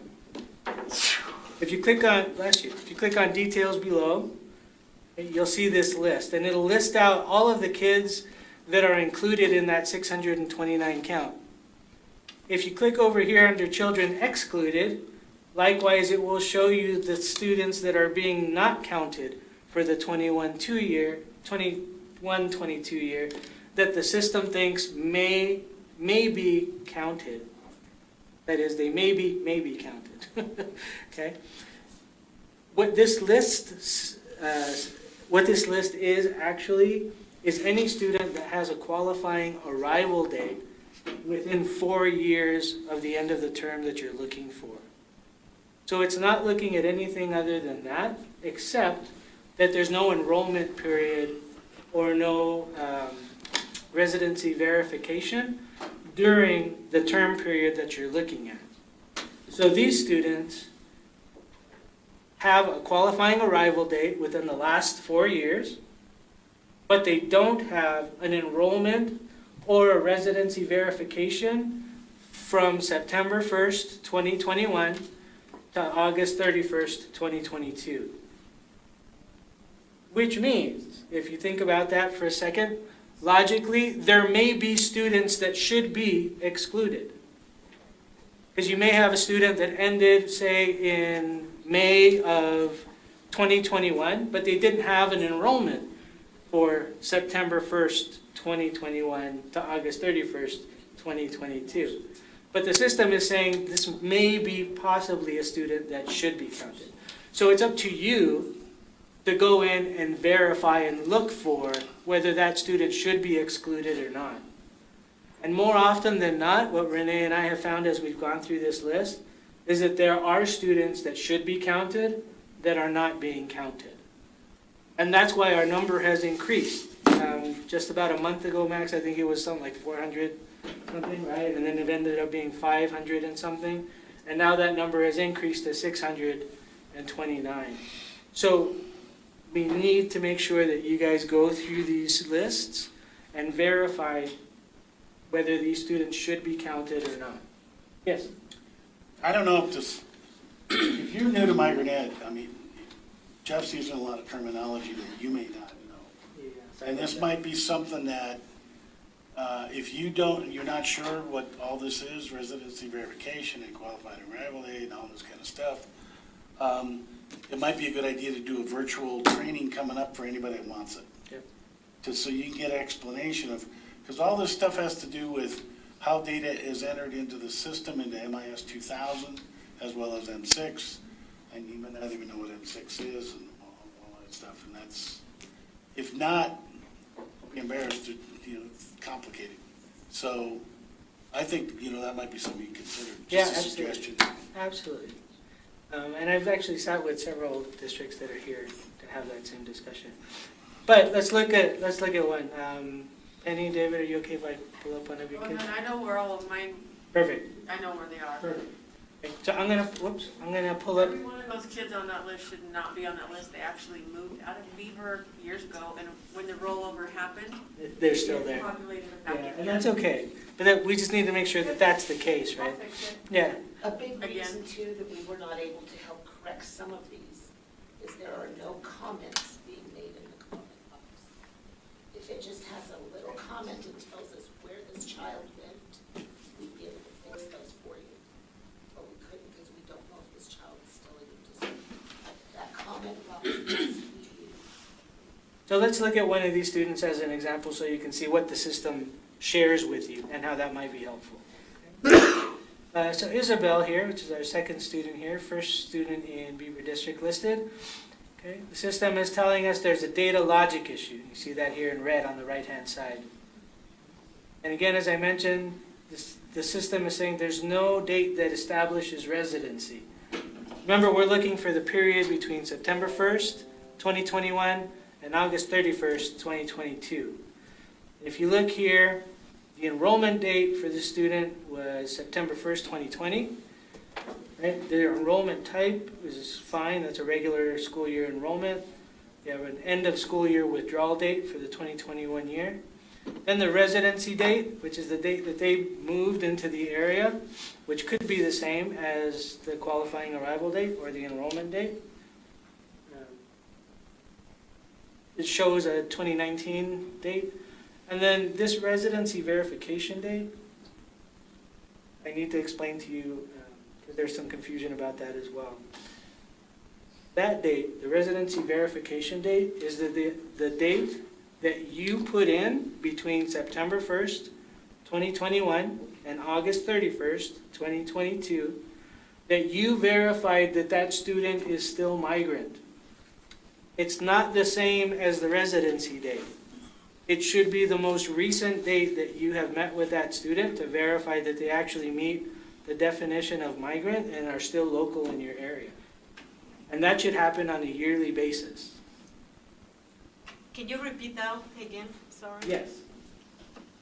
The residency verification date is the date that you verify that that student is living in the area and is still a migrant student for that time period that you're trying to count. Okay, that's a matter if this student is like a 1 year already claimed as a migrant. Yes. Can be the second year, third year, checking the semi. You have to check every year whether they meet the definition of migrant still or not. Remember, And they're still around. Yeah. So remember, a migrant student is a student whose family is working in agriculture or fishing, but we don't have fishing in Utah. Right? They're still working in agriculture or they're seeking work in agriculture. So they may have moved into the area seeking work in agriculture, but ended up working at, I don't know, McDonald's. They do not qualify as migrant. So you would have to add a withdrawal date that shows when you verified that they were no longer a migrant. Does that make sense? They wouldn't qualify after 36 months. Yes. So there's a 3-year period that they do qualify for, and within that period, you should be verifying that they meet the definition of migrant every year, at least once during that year. And they're still around. There used to be an issue with migrant that there would be an assumption that if a family moved in, well, they'd be here for 3 years, and then nobody would check on them. The family might have left. You have to make sure that they're still there, or those kids might have left. Certain kids in the family might have left and gone to live with somebody else. You've got to check every year to make sure that the kids are still there. So are you wanting the residency verification date to be after September 1st for that year, right? No, it can be September 1st. It can be any date between the period of September 1st and August 31st for the time period that you're wanting to look at. And remember, we're looking at the 21-22 year because that's last year's data that we're trying to clean up before December, before the Department of Ed gets our final count. That make sense? Verifying. Yeah, yeah, no worries.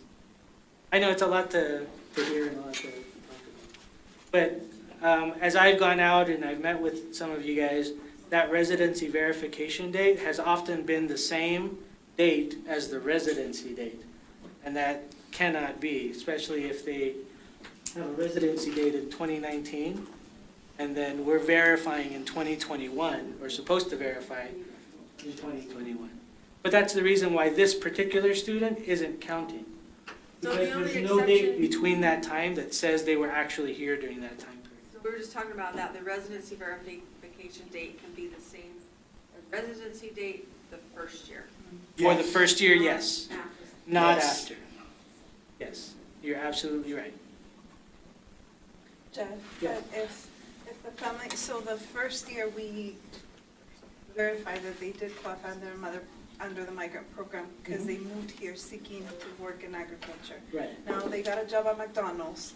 Now for the second year, am I still going off of they qualified for 3 years? Or Yes. now is, yeah, so as long as they're still there and I'm in contact with them, then that's all I'm checking for the second and third year, right? Okay. Even if they're still at McDonald's? Yeah. Okay, Their because when kids they are eligible for moved, 36 it was months. when they Right. moved, okay. Now, if they move away and they come back, then they have a new qualifying arrival date, a new residency date, and all of that 3-year period starts again. So you could have students that are migrant for longer than 3 years, based on their Students who are movement. migrant, their entire Their school career, yeah. Because the family's constantly moving in and out. They're true migrant. And so they might be from kindergarten through high school. But that's why the system is saying, I don't know what to do with this kid. Should we leave them on an excluded list? Or do we need to make changes in the record to verify an enrollment for that time period? Yes, Ross? Say they go to Mexico for December, they go back, and school drops them, and then they get re-enrolled. Does that start this process? Does that start this 36 months, or does this re-qualify them? So there's always a question about why they went back and what they went back to work for. If it was still work in agriculture and then they came back, then yes, they would qualify. If they don't, then remember it's a move based on either work or seeking work in agriculture. So if they're moving back with that intention to work in agriculture or find work in agriculture, then they would re-qualify for enrollment. A lot of families go back to Mexico for Christmas. That doesn't count. Unless they work in agriculture. Right. That's not a move unless they're working or there for work during that time period in agriculture, then they would qualify. So if they're going back home and they're working the family farm or livestock for 2-3 weeks to help out there, then they come back. That would be a qualifying event because That's they're right. going to work agriculture there. That's right. So, yes. And so year 2 and year 3, when we're verifying that they still qualify, Yes. that information, when we update it, is going to be updated on M6 2000. No, M6 is one system, MIS 2000 is another system. So you said M6 2000, you're trying to marry both of them. They're not ever going to get married. I have the icons on my mind, They're but two separate ones. okay. So let me show you now what that looks like, okay? Because now we've looked at a student, we see that that student is in, well, it looks like they should be in enrollment during that date, but we need to verify that, right? Here's the tricky part, guys. M6 cannot be changed. That is, you can't change it unless you make a change through the other system, MIS 2000. Okay? So what you see here reflects what you have put into MIS 2000 at least 2 days prior to. Because it gets updated either every 2 days, or if it's a weekend, every 4 days, after the 4 days are passed from the weekend. That makes it even trickier because ideally you would say, okay, I'm going to go make the change in MIS 2000. You make the change, you think everything's okay, and you go, oh, let me go back to M6 to verify it. You can't do that unless it's 2 days later. Okay, so because it's not going to reflect immediately when you make the change. So you have to work with the system. Okay, there's no other way to say that. So once you have that, once you have an idea of what's going on with that student, and you look at what the logic issue is, and you're going to need to open up another browser or open up another window right next to it. I have this set up just in my toolbar, so I just click, and then I look for that student this way. Is that MIS 2000 or is that M6? Yeah, no, thank you. So that's MIS 2000 that I'm logging into now. So I look at M6. I can either look at this state ID and try to type that in the search bar in MIS 2000, or I can look up the name. And in this case, I'll just look up the name. So the name is Rieger.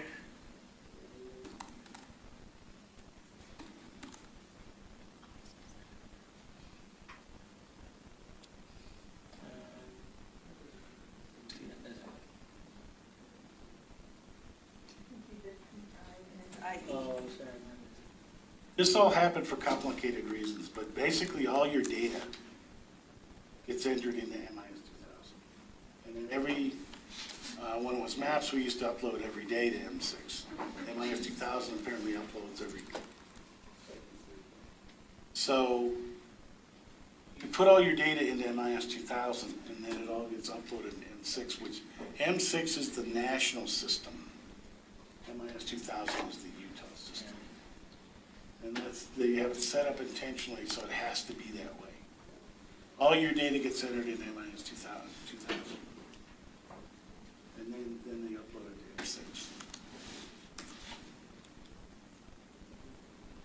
I know, unnecessarily complicated, right? So we don't update it in the original COE anymore. We update it. You update everything in MIS 2000. And then all that data gets uploaded to M6. So you, like Jeff said, you can't go straight to M6 and mess with M6. Has to be through MIS 2000.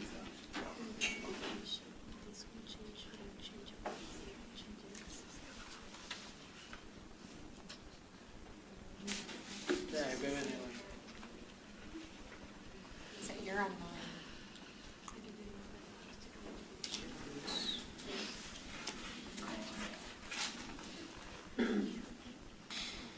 Bill, one thing I have a question. A couple of my students were in M6. They were in the excluded thing, and that's because in my head I was thinking they've already been here for 3 years. They've been in school for 3 years, but they came at the end of the first year. So then they would actually have 4-year enrollment, because as like 4 school calendar years, correct? Yes. Because so some of our students could, yeah. So when So when that happens, we serve the whole year? Yes. You can, but they're official. Let's say the family moved in to the district November 1st. Okay, so basically what ends up happening is the next November 1st, they're still good. Next November 1st, they're still good. And by the time you get to that third one, they've actually gone into a 4th school year. The school year's going to start somewhere in August, right? So you're still serving them now, and you can continue to serve them for the rest of the year, but their official eligibility ran out November 1st, 36 months later.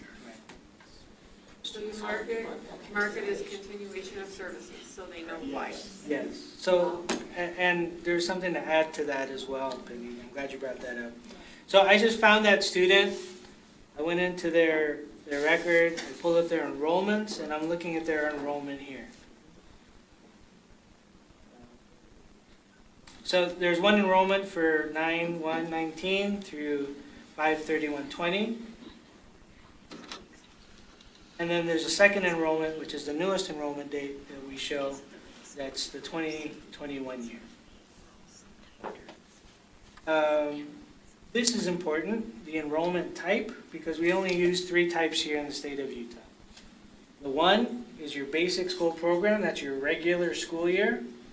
Then the number 3 is your summer school enrollment program, or code, excuse me. And then the 6th is the last one that you'll use, residency only. And that would be used for students that are either too young or too old for school. But remember, a certificate of eligibility should list all of the children in the family, whether they are school age or not. Can I mention one thing? And you guys may already know this, but the program year for Migrant is September 1st through August 31st. When they talk about enrollments, there can be multiple enrollments in 1 year. Let's say you have a true migrant family. So the migrant family moves into Provo, and they're there, from September 1st to the end of November. Then they move down to Beaver, do something down there with the cows. Dairy farming. Dairy farming.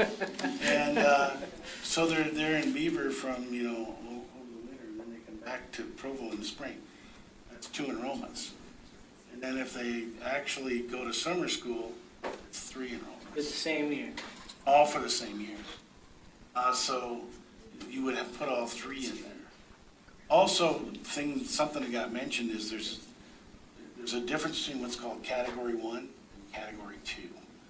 Category 1 is every migrant kid that's eligible for services during that year, 9/1 to August 31st.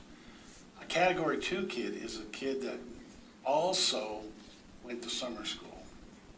All migrant kids are Category 1. Only kids that go to summer school, migrant summer school, are Category 2. Just to confuse you some more, So let's go back over here to this list, just because I want to make sure that we go through each one of these headings so you know what they mean. Grade is obviously the grade that student should be in for that time period or for that enrollment. If there's a termination, you would put here, and sadly sometimes students do cease, which is why that's listed. But dropouts, end of eligibility, graduation, or non-migrant, and you put that date in here. This residency verification date, you can't change unless it's the very first enrollment. So if you try to click on that and try to make a change and save it, it won't. The residency verification date is the date that we were just talking about. That can be the date of enrollment for the first year, but every year after that, it needs to be a different date within that time frame that you're trying to count. If the student is EL, LEP is an old term, Limited English Proficient, what that stands for. You'd click there. If they have an IEP, you'd click there. If they have any medical alerts, there. Immunizations, yes or no. How crucial is it that you have all those on there? The more information you can have, the better. OME will come, if you don't have, if the state of Utah has no. If we have 0, which is what they're we've gonna had, call him. they will call and ask why we have 0. Yeah, Okay? no, they really will. So you really want to fill in as much detail I as can you even tell you who's gonna call him. Yeah. Yeah, we know who that is. This is continuation of services. And this is, again, for a student, say, like you brought up, Dalia, they finished their term period, but it's still within the year, so we're going to serve them until the end of the year. If you categorize a student as continuation services, that student will not count for funding from the Department of Ed because their term is over. So just be aware of that. When you click on that, if it's their if it's the year that they're no longer eligible, you're not gonna be getting funding for that student. Don't click on that. Yeah. They're still eligible, like in the case Based of until the end of the year. the they're still- student that was eligible only for 1 month of this year. If you're gonna leave any one of these blank, Don't this click is on the one to continuing leave. services, leave it, Okay? because you'll still get funding for that student for Yeah. this year. If they're in Algebra 1 or higher, and then PFS, Priority for Service Students, yes or no? And again, you as an LEA, as a district, need to determine what that is, what that definition is for you, and then you would tag every student that meets that definition as PFS. Well, one thing has to be true. You can't make a decision on this. They have to have moved within the last year. That's the first half of priority for service. The other part, are they at risk or not? You can make a decision as to whether they're at risk. Thank you, Bill. And then once you do that, underneath it all is this box that Renee loves, the comments box. Okay. If you have a student that is on this list, this list, the excluded students list. Okay. Go back to this. If you have a student that's on this list, please make a comment. And that's just for Renee and I's sanity, because if we see a comment there that you have already viewed it, and this student, like this student in Beaver, is no longer eligible, they moved away or whatever, they shouldn't have an enrollment, they shouldn't be counted, this is correct, just leave us a note saying, student withdrew 5/31/21. That tells us that you've seen it, you know it, and when we pull up the record, we're not worried about it. And then once you do that, then hit save enrollment. It will save all of that information. And then just for goodness sakes, for our peace of mind, they added a save change button up here. Feel free to hit that afterwards too. It's not gonna hurt. Okay? It'll make you feel better. I know it will. And it will make me feel better too. And that's it. So there's nothing to change in this record, except we would only add the comment, student withdrew on 5/31.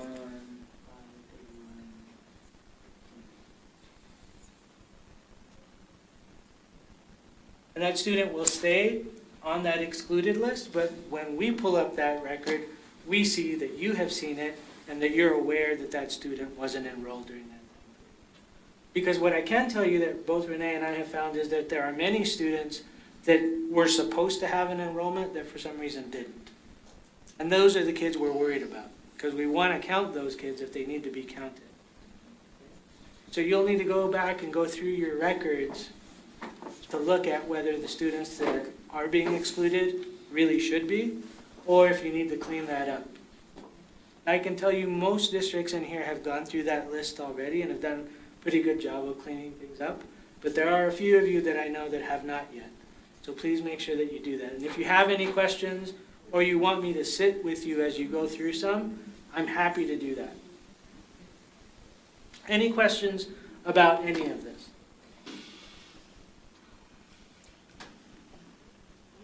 In doing this, we will make sure that our count in M6 is accurate, which means that we will get appropriate counts for our kids in both categories 1 and categories 2. And it will also ensure that our funding that comes from the Department of Ed is accurate as well. Without doing that though, as I mentioned to you, at the end of the period, when I looked in that first week of September, we only had about 150 kids listed. Which means during the year, you guys weren't checking MIS 2000. And with good reason. It's the first year that we've had it. We from the state office were not on top of you to do that. But now we are telling you, you should be doing this for last year's term, before December. And you should also be doing it currently for this school year. And I'll show you what we have so far in this school year so you can see why that would be important. I'll run that reconciliation report again, and you'll see this says last performance period or current performance period. I'm going to click on current, which is the 22-23 school year, and you will see that we have 143 kids counting in our count so far for this year. But we have 401 kids who are being excluded.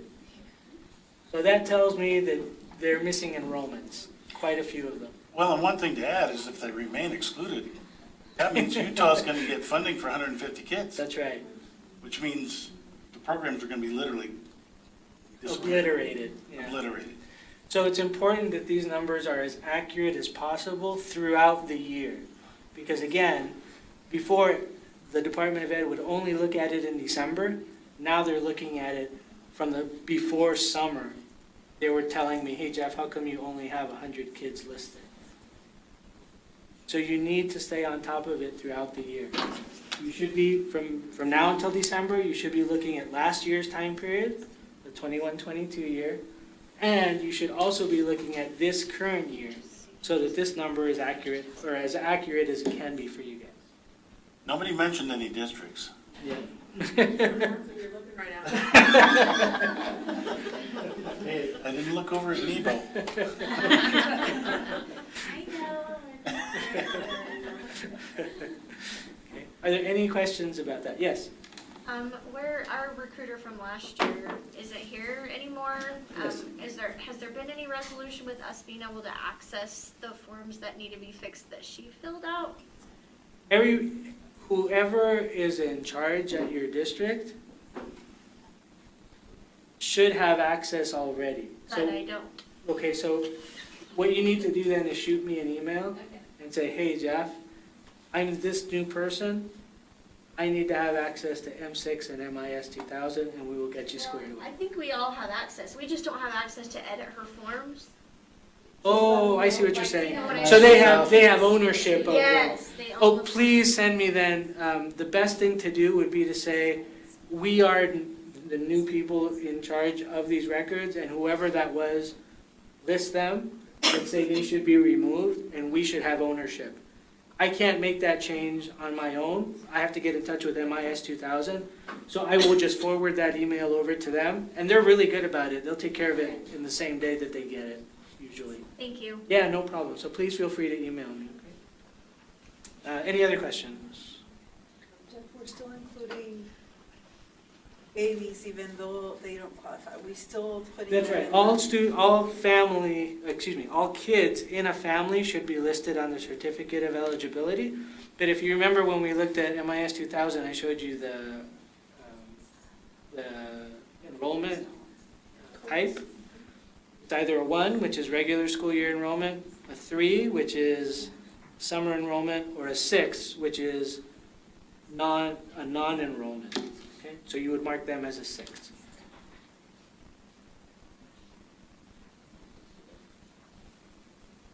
Any other questions? All right, well with that then let's break for lunch. What time are we coming back to? 12?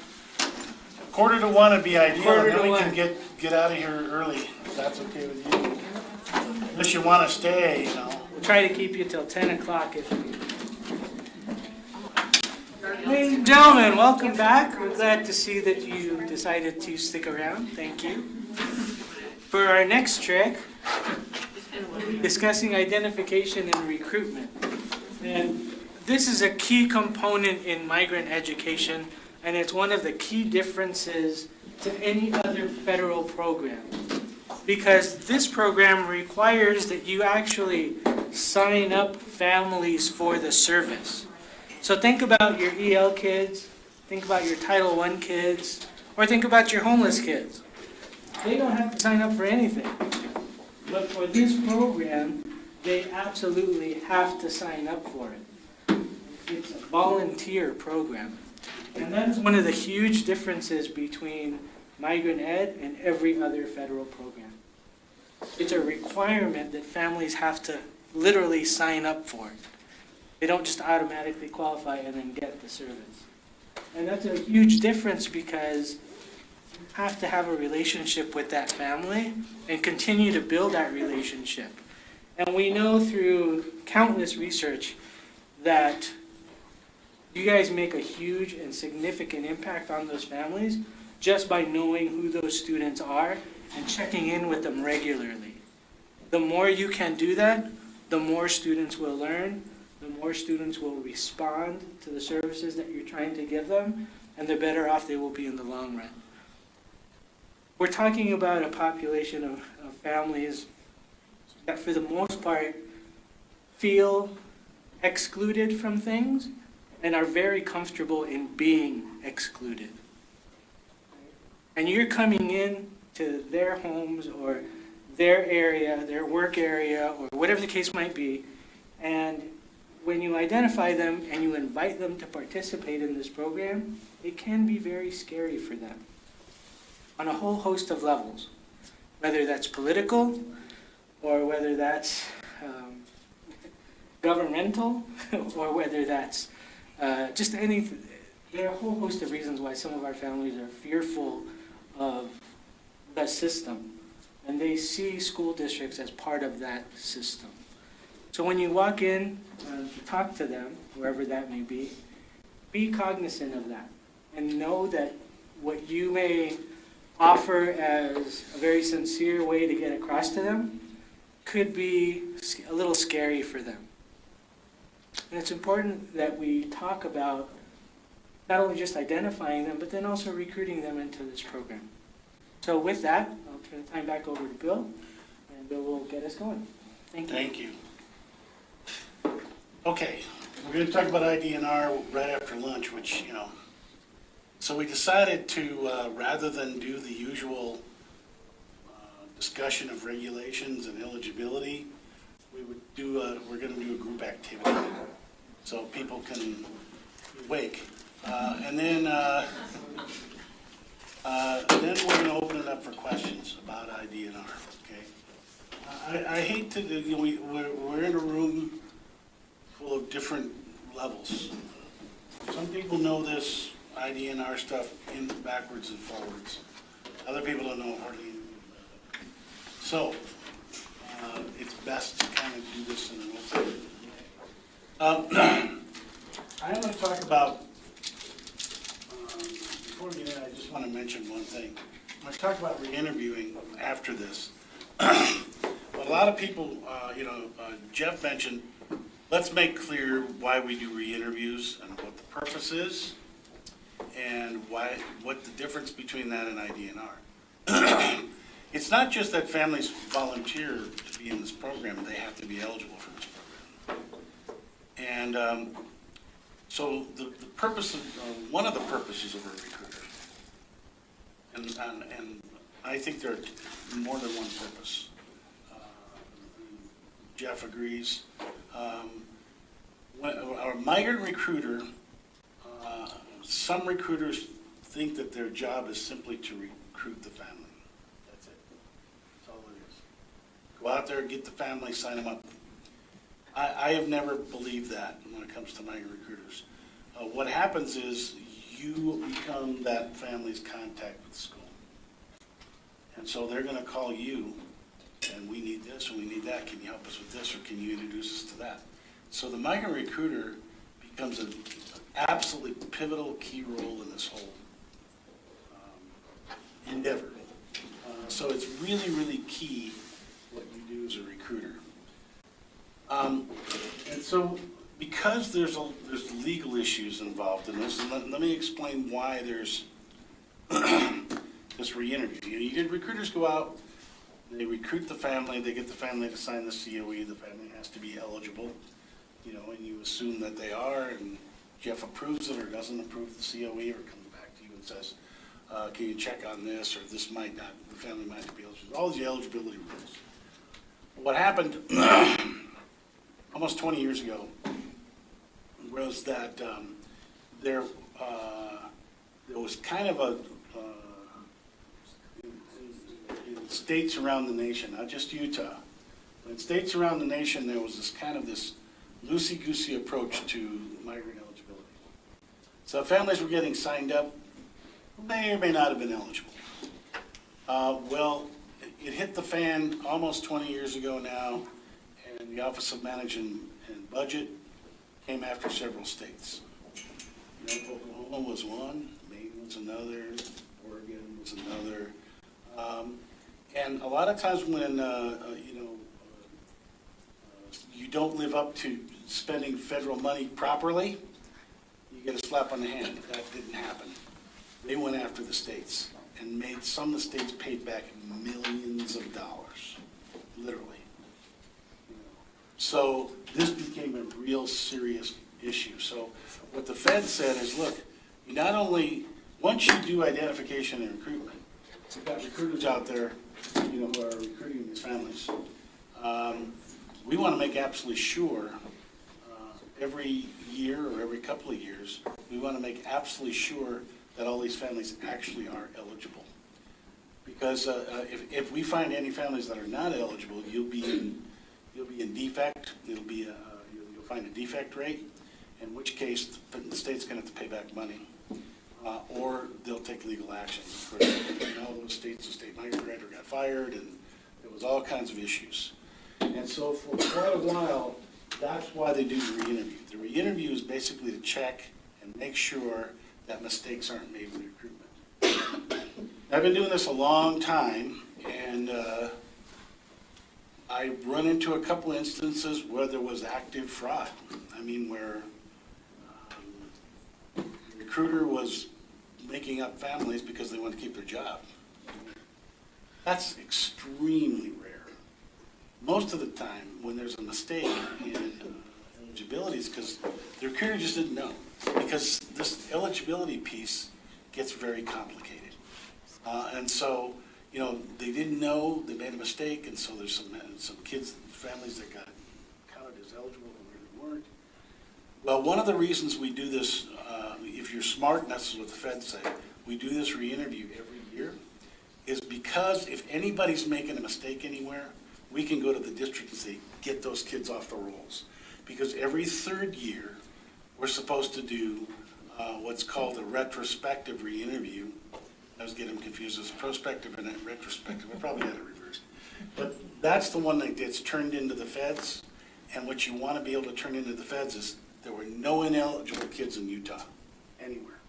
Because then they don't come back after Utah and say you owe us money. So that's what this re-interview piece is about. So if anybody has questions about that, it's a requirement of the feds. And we do it every year. The reason we do it every year is to make sure that no mistakes are being made. And my experience is that it's extremely rare that anybody is intentionally, recruiting families that aren't eligible. People just make mistakes, Everybody makes mistakes, so, and because this is so complicated, it's something for people to be aware of. That's why we do it. Okay, so then we get into this identification and recruitment, which is all of the eligibility criteria. Now, a lot of times, if you've ever been to an ID&R conference, how many people have been to an ID&R conference? Okay, cool. I know you have. They're fond of doing scenarios. Here's a scenario, and it's always some real unusual situation. 95% of the time, it's straight ahead. It's a straight ahead deal. There are certain pieces of what make a family eligible, and what I'd like to do is to break you guys into groups and have you answer some questions, and then we'll all pull it back together, talk about these things. And then if you have specific questions about eligibility, we can go into that, okay? So, I'm off my soapbox. All right, thank you. All right. What I'd like to do is divide you guys into 4 groups. Would you two at this table mind joining this table right here? Sure. All right. Let's see. You guys back there, who do you want to join? I'll let you pick. How about right here? That'll be table number 2. Let's see. Claudia, would you be willing to join this table? Sure. And would you guys back here come over here? So we have 4 groups. Once you pointed exactly. This stay over here. Yes. If you guys would come right over here. That way we got 4 groups. And then this table is 1 group, right? 1 group, 1 group, here. One group and one group. So if you guys are way at the far table, if you'd come over here.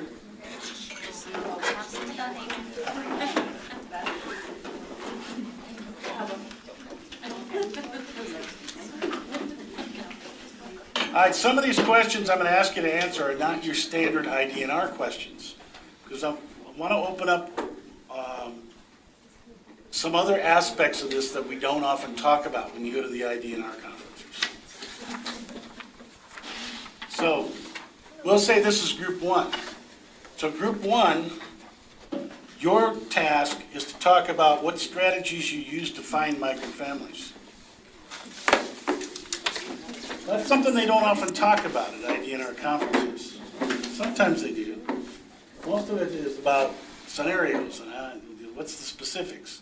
So group number one, if you would talk among yourselves, what do you think are effective strategies to find migrant families? And then we'll have a chance to share it with the rest of them. We'll talk about this. Okay.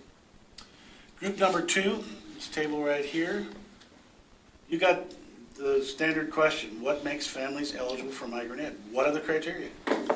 Okay, so let's just talk about what it is, what are the key things, and we'll share that with the crowd. We'll come back with that. Group number three right here, what reasons can you provide to families to get them to agree to sign the COE and participate in migrant education? Why do they want to? I mean, What's the benefit? What's the benefit? I mean, with INS out there and all kinds of things that can make these families afraid, why do they want to sign that COE? What are they going to get out of it? And group number four, what do recruiters need to be successful? That's a hard question. I know. We didn't give you easy questions. We're going to take about 10 minutes, 10 to 15, and go ahead and discuss these. If somebody would be the recorder for the group, agree who's going to talk back for you. So group one, group two, pick a recorder. Group three and group four, pick a recorder, and go ahead and see if you can answer these questions. I went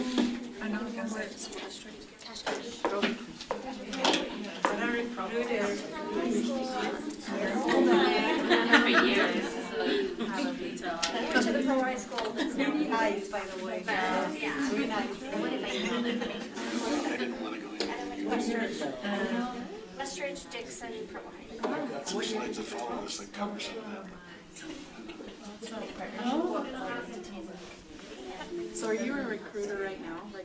She's our recruiter, and I'm the migrant health specialist. So. Community resources. We are yet to one, and Where you guys are local, right? So actually, maybe get some advice on how to do that. we just started this. I'll show you guys. We work with all of our at-risk families, but the transition to now But you are actually because last 2 years ago, before COVID, I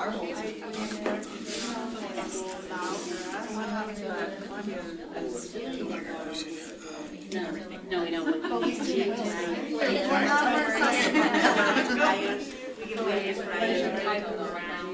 Student and family advocate. We need flyers and Walmart and. Yes, our team. We're a certain amount of hours. Get a team name. She's for that one specific for that one. Okay, so using the country, we actually had one of our families call us that doesn't qualify anymore and ask if we granted so good at helping connect with the services. Still thought we were something that could they even told us still use crystal. I don't know about you guys, but I think we found our stuff. I'm just saying, I know that was one reason, is just to be able to have an advocate for their children. Especially where communication was a barrier, they felt like signed up for migrant, gave them somebody that they could We started in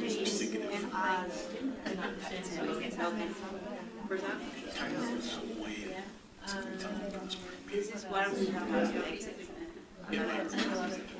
What is your, are both of her Veronica?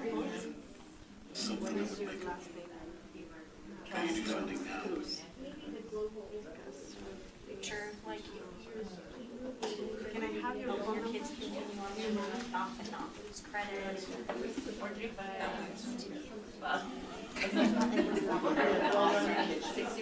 We won't find out. There's always to make sure your child's communications are all. They don't fall through the cracks. They don't fall through the cracks. I feel like I've talked with some of our going to school and like, hey, but like, oh, you're there's really like are no negative side effects with this. Is it gonna affect anything with the place? Like, there's no harm. Extra support to your students. Help you.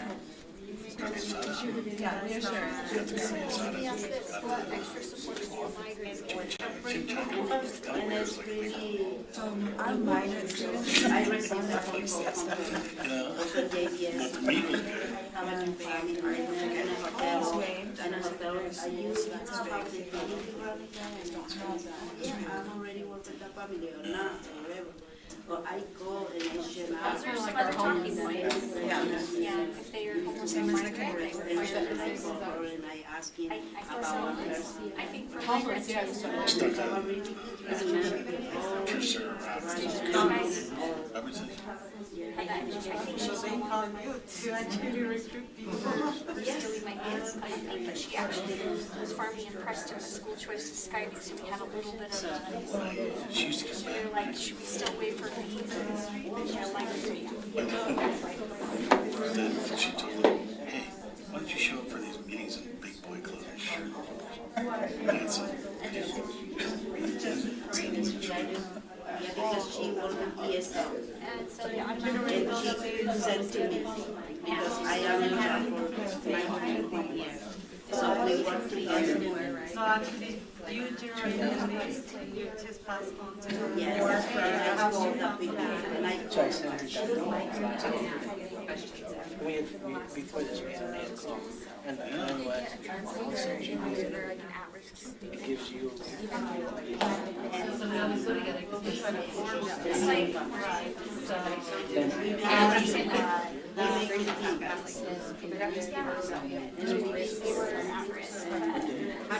And one family called me and said, hey, I have another one.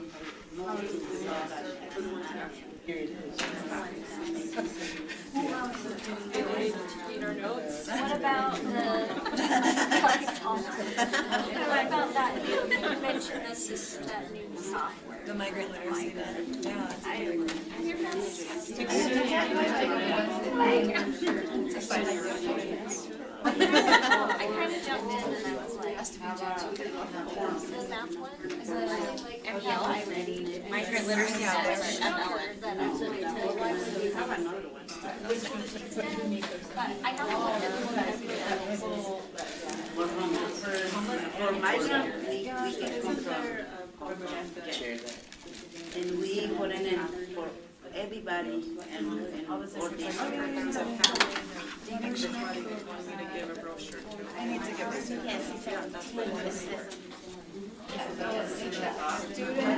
Student is a U.S. citizen, but parents. I mean, obviously they have to be. And then in the mail, The student is. Hey,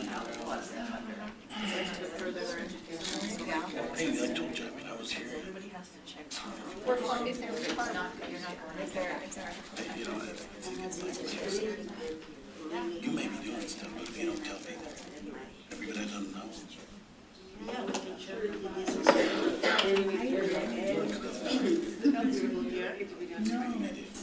All years comes from. Like I said, I read my thing. We send Because I really think if you want to steer off relationships on this planet, bad, homeless and migrant. what are we trying to talk to you?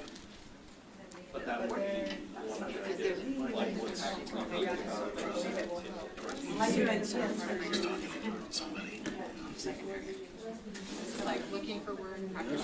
should start your job. I don't think it's and the different languages we understand during the year, since the newcomer.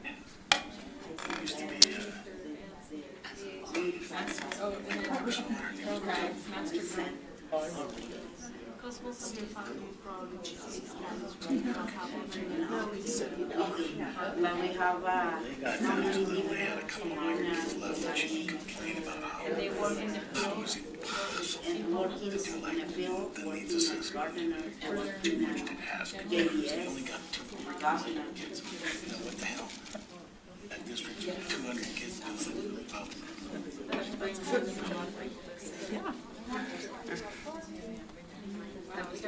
So I don't, I'm hesitant. Couple more minutes, guys, just so you're aware. So if it's just That's okay.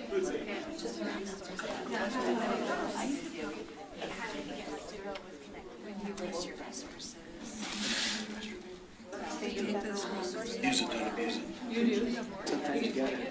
You gotta do what you gotta do. I mean, I would just like to know. There's a reason. I just did a great job. Oh, thank you. Now we're gonna give it to the family and say. I'm new on, I'm pretty new, but, You know what, I don't know if it was the stairs or something like that. So other state There you go. That's a very succinct and nice way to put it. Sometimes that's better if you. It's also just going back to like. And during the year, I give it Yes. Out of their dire straits or whatever, like jumping. Sure. So it is that constant. How you're doing. how much do you still want to many years? 2 more minutes, guys. Can you use that for people that need Yes, we have. It's less because we do training. Okay. I mean, it's always going to be as big with the teachers and with the administration. That's the beginning of all the administration, secretary, with the program. This is really good for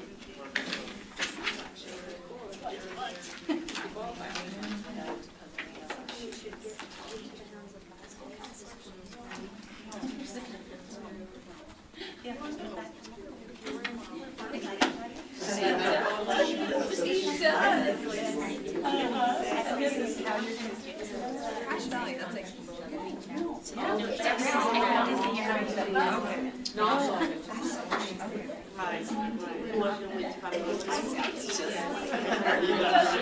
Cache County is everything else. Like we're the big zone. What's that place?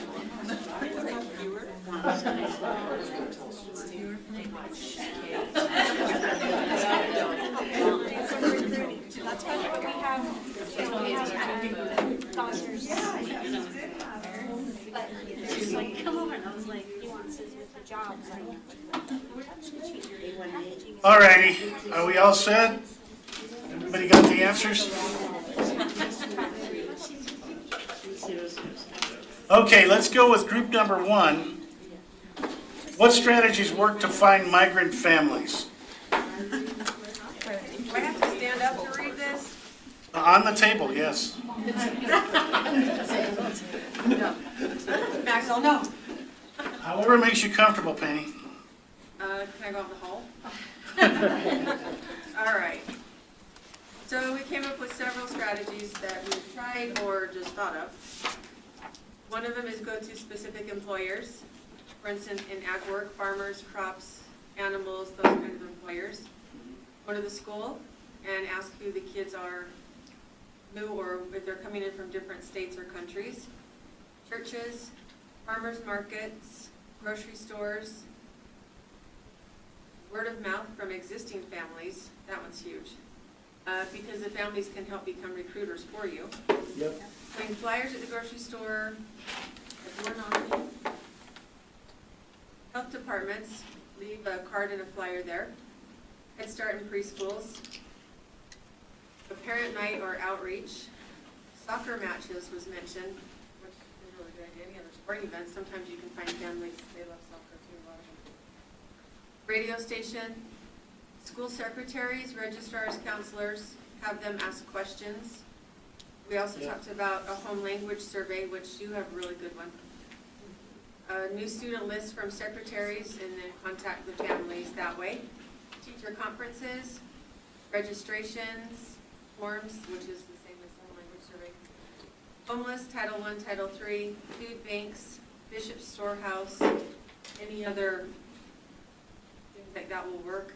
We actually had one of our elementary schools had a back to school night where it was more like a carnival. And had we known what they were doing, we could have been there and had us set up, but they had booths and they had teachers. And so the parents and kids had to go to their teachers, and then they had a little card they had to have stamped by their teacher for prizes, the parents as well. So it was just kind of a fun carnival that they did. Yeah. And if they do it again next year, we're gonna get involved in that one.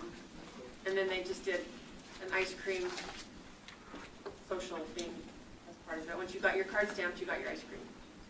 Nice. Very cool. Anybody else have stuff to add? Yeah, I have one. Yes. So our district registration, all the forms the families fill out online.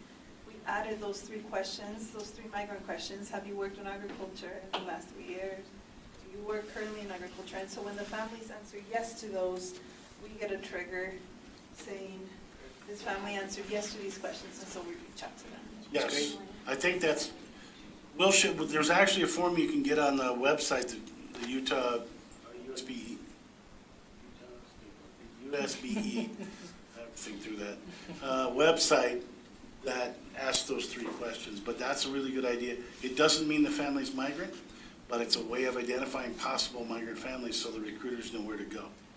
So those are all really good. Does anybody else have any other ways, any other things to add? Ways to find families. Thank you. Did you guys write that down? They did.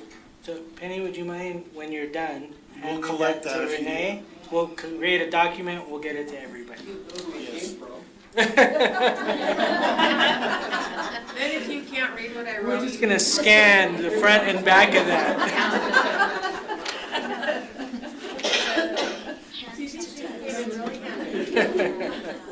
All right, let's go to. Well, great job, guys. Good man, good man. Very good, very good. Excellent. Now, group 2 had a big job. We don't expect it to get too detailed, but, okay, what makes families eligible for migrant education? Sum it up. You don't need to get into the scenarios. Okay. So, have they worked in agriculture? Yes? And do they do a move because of agriculture? Yes. And what is a move? From district to district? District to district, yes. It can't be from school to school or, okay. And other things that you guys came up with? The history of work in agriculture. History of work in agriculture. Okay, so what if a situation develops where, the worker is, moves, but the family stays? Is that a qualifying move? Say that again? What happens if the family moves into your district, they become qualified? Okay, so they're qualified for 36 months, but the worker moves. Family stays in the same house, the worker just moves to another place to do agriculture. Is that a qualifying move? They qualified because they were already there. Right, let's say the 3 years runs out. That's right, it's not. So there's all kinds of unusual things. Other things that you guys, those are the 3 main things. Did you guys talk about other things? Yeah, I just need a clarification on the guidelines, but specifically, those were the 3 things that we came. Yes, those are the 3 main things. I think, in having done this for a long time and participated in re-interviews and all the rest of it, most of the time, families fall into those categories. They work in agriculture. Sometimes the question is, well, does this kind of agriculture count? Sometimes you got to check on that. You know, you'll have somebody who's, you know, oh, we got a family that the person came in and was hired to get rid of the gophers in the fields. Does that count? Yeah, it actually does. It's preparing the fields for agriculture. You know, so it depends on, different kinds of work may not, you might have to ask questions about what the kind of work is. The second issue is, you know, was it a real move? Did they move actually from one district to another? Or in certain cases, the district can actually be large enough that you can have a move within the same district. That's an unusual thing. The district has to be huge. And I can't remember exactly how many square miles, but it's like 400 or 500 square miles or something. I don't know, something like that. Or if you're in the state of Hawaii, because Hawaii is one, the whole state's one district. So you move from complex to complex. And then the third piece was, what was your third comment? We said move, we said work in agriculture and history. History of working in agriculture. And then if they don't get the job, they come to seek out a job in agriculture, they can still be eligible. Anybody else have anything to add to this group? I have a question. You're talking about district. In Ogden, we have Ogden School District and Weaver District is and Ogden as well. So if the student moved to Weaver District, but is in Ogden area, and move back to our Ogden School District, that's considered like we can requalify them? Yes, because it's a change in district. Districts, okay. So it's not based on city, It's based on district. it's based on district change. Thank you so It much. has to be an actual move. Right. It can't be, you know, workers over here working in another county and just comes home at night. The family actually has to move from one house to another. And another question, and probably so obvious, but It's okay. be patient with me. I know that agriculture work or farmer work include meat, include dairy products. Now, when we're talking about nursery, which is flowers and everything, you consider that one as a migrant work? Yes? Yes. Okay. Yes. Not even because they don't have vegetable, we don't eat from that, it's just only flowers, yeah? Okay. That's, yes. Still counts. Even if they work at a flower shop, it's still considered a. Even in a,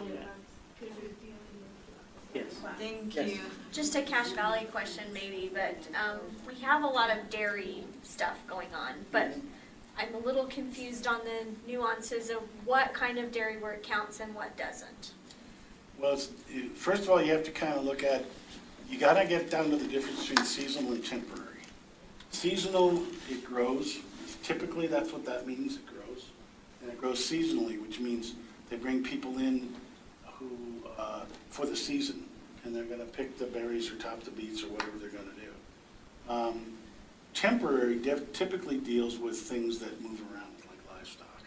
And so the key to it is, any of that counts as long as the job was represented as not permanent. And so you have to make sure that if they go work at the, you know, the turkey plant, that counts, you know, as long as they were hired on a temporary basis. Or they tell you that they were hired on a temporary basis. You know, it can be the employer tells you, or it can be the family.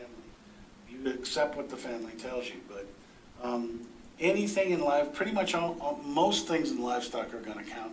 You can always come up with these oddball things, and if you come up with a family and you wonder, you say, God, I'm not sure this counts, call Jeff, and he'll just tell you, yeah, you can do that or not. So here's my cell number,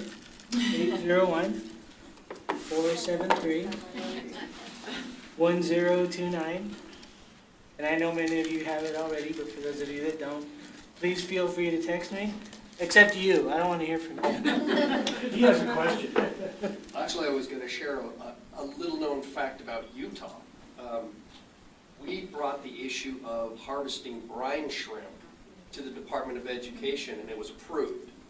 The other one that we had that came from Utah started was when you see families that are feeding the sagebrush on the side of the road for the seeds.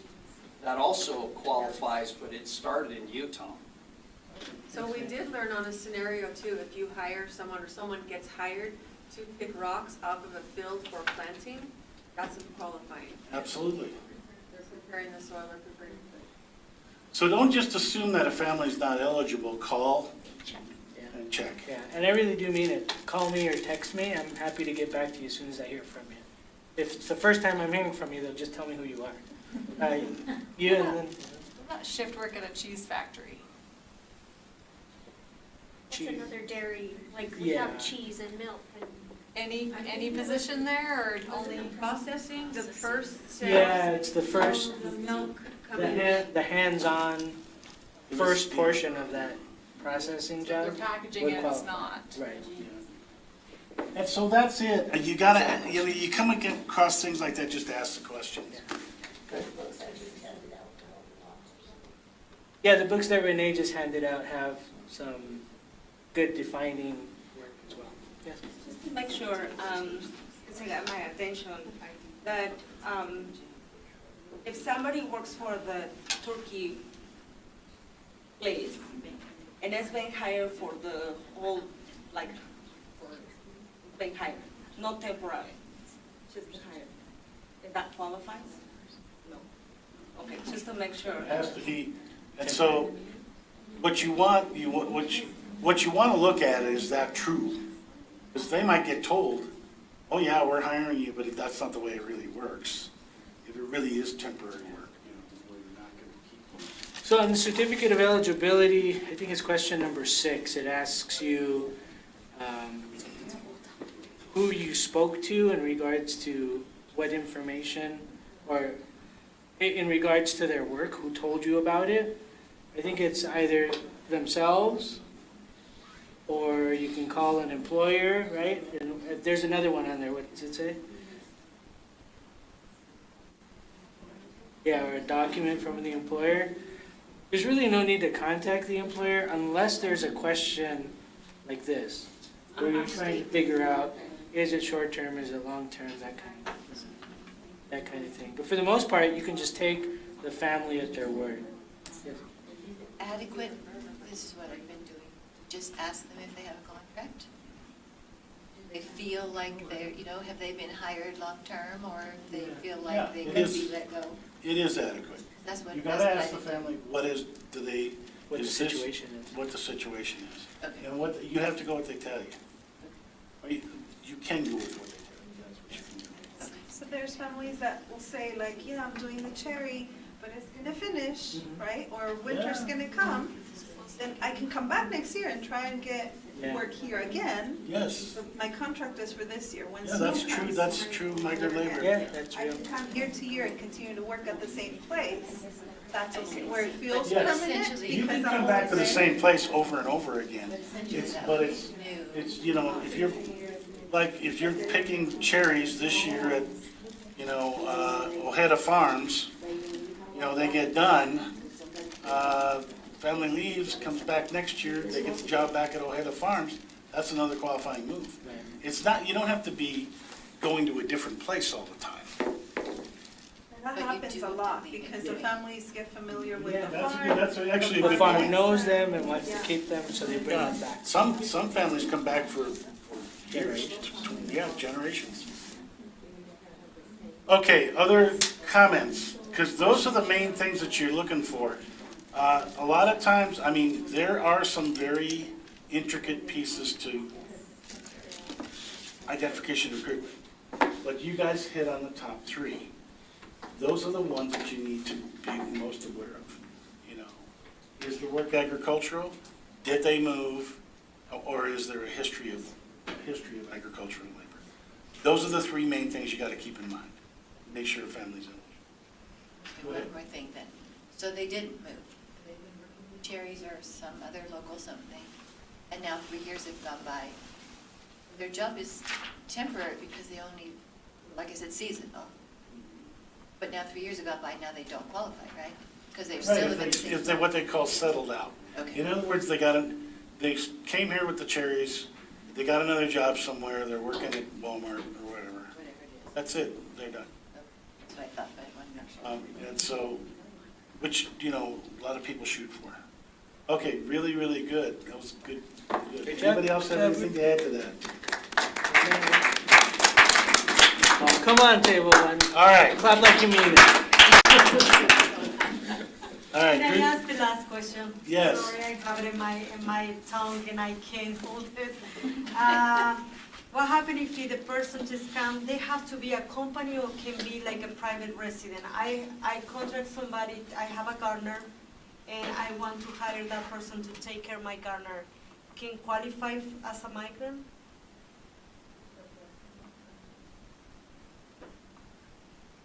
If you were an individual who had a vegetable patch, and you hire somebody to come in and do the vegetables, you know, you're just like a farmer who hires, you know, so yeah, they would qualify. Gardener, that's another thing. Landscaping isn't really. Doesn't fit in. Yeah, not the same thing. Okay, thank you. But if they plant new flowers and take care of fruit trees, would that qualify or not? Do you sell the fruit off the tree? Or do you really do- Yeah, and that's the good question. What happens to that fruit or the flowers? If they're being sold and that's the business, that's one thing, and yes, they would qualify. But if it's just for your own personal, that would be. Although there are circumstances in which you can be migrant if what you're doing is for subsistence.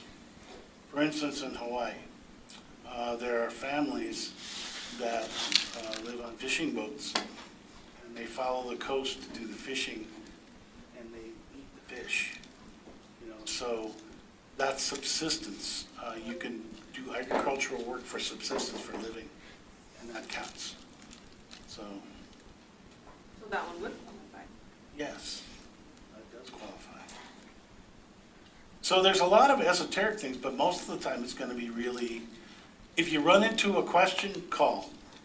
And sometimes, I mean, like I said, I've been doing this 33 years, and people will come up with, well, what about this situation? I don't know, better call OME on that one, because I don't know. You know, I mean, you're going to be able to stump Jeff too sometimes, but I think 90% of the time it's going to be clear. It's going to be real obvious. You've got these other esoteric things, just make a call. So if I'm not sure what you do, and then just go ahead with whatever they say. Okay, I want to Okay. clarify one more thing then. Yes. So minimum duration, In here, it's on page 22, and it says, such a short duration, for example, less than a week. So I have a bunch of families who go home to Mexico. They usually miss the last week of school and the first. And they do agricultural work in Mexico. And I counted that as requalifying. Is that appropriate? Yeah, provided that they're not just going on Christmas vacation. Yeah, and they're going to get a part of the harvest or to, you Yeah, know, qualify. qualify for some of the Yeah, family. absolutely. Okay. Other Good question. Okay. Let's go to group 3. What reasons can you provide to families to get them to agree to sign the COE? We first of all wanted to bring up with them that there's no harm to their family for signing up. Like, there's no repercussions. This is only beneficial for you and your family. We talked about access to the parent liaisons and the recruiters, just having a person to advocate for their children and make sure that they have the services they need at school, but also in the community, connecting them with resources. And also providing stability for their family, so when they move, that we make sure their school records are with them and that we assure that their education is continued in the least interruptive way possible. Also, just financially, the free and reduced lunch, automatic qualification, and the fee waivers, and then also access to the migrant net. Be careful about the free and reduced lunch. That's not an Okay. automatic. Free and reduced lunch, the rules that govern that are under Title I, right, Max? It's not automatic. Because you qualify for migrant education does not make you eligible. yeah, it is. It is, yeah, it is actually. I thought it was. Is that? So it's not a part of the migrant program, but it is under child nutrition. And our office here, we've had lots of conversations with them. If you are McKinney-Vento, you automatically qualify, and if you are migrant, you automatically. Okay, all right, then I So stand maybe it's corrected. specific to our state, Yeah. but that's what I thought. But it does come from child nutrition services. Okay. It doesn't come from the migrant program. Sure. It comes from But the to identify them agricultural as department. migrant would get them that. Yes, Okay. would qualify them. All right, I stand corrected. Very good, very, very good. Anybody else have anything to add? Do you think like they can actually, there are some type of scholarship for students when they are actually qualified as a migrant and in the future they want to go to college? They have different programs for migrants to qualify? They do. There's not a lot of them.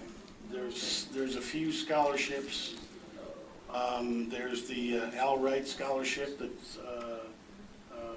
is given away each year at the National Migrant Conference. There's, yeah, there you go. There's a few things, but there's not a lot. When they qualify for the first time for the rest of their life, if they want to go to college and one time in their life when they were kids, they actually qualify for those scholarship or not? Depends on the scholarship. The scholarship itself defines who is eligible. And there's not that many of them, so like the Al Wright Scholarship, you might be talking about 10 kids, you know, out of the whole country who get that scholarship. So there's just not a lot, but there is some. In my visits with some of you, the conversation has come up in regards to undocumented students in universities. And it's an important question and conversation to have. So in my discussions with the Department of Ed and my discussions with several universities actually, just like public school is, public higher ed can't ask for documentation. They can't ask for verification. Now, so if it's a public school, that is, if it's a state school and it's getting public funds, then they don't have a right to ask that question. If it's a private school, they have every right to ask that question.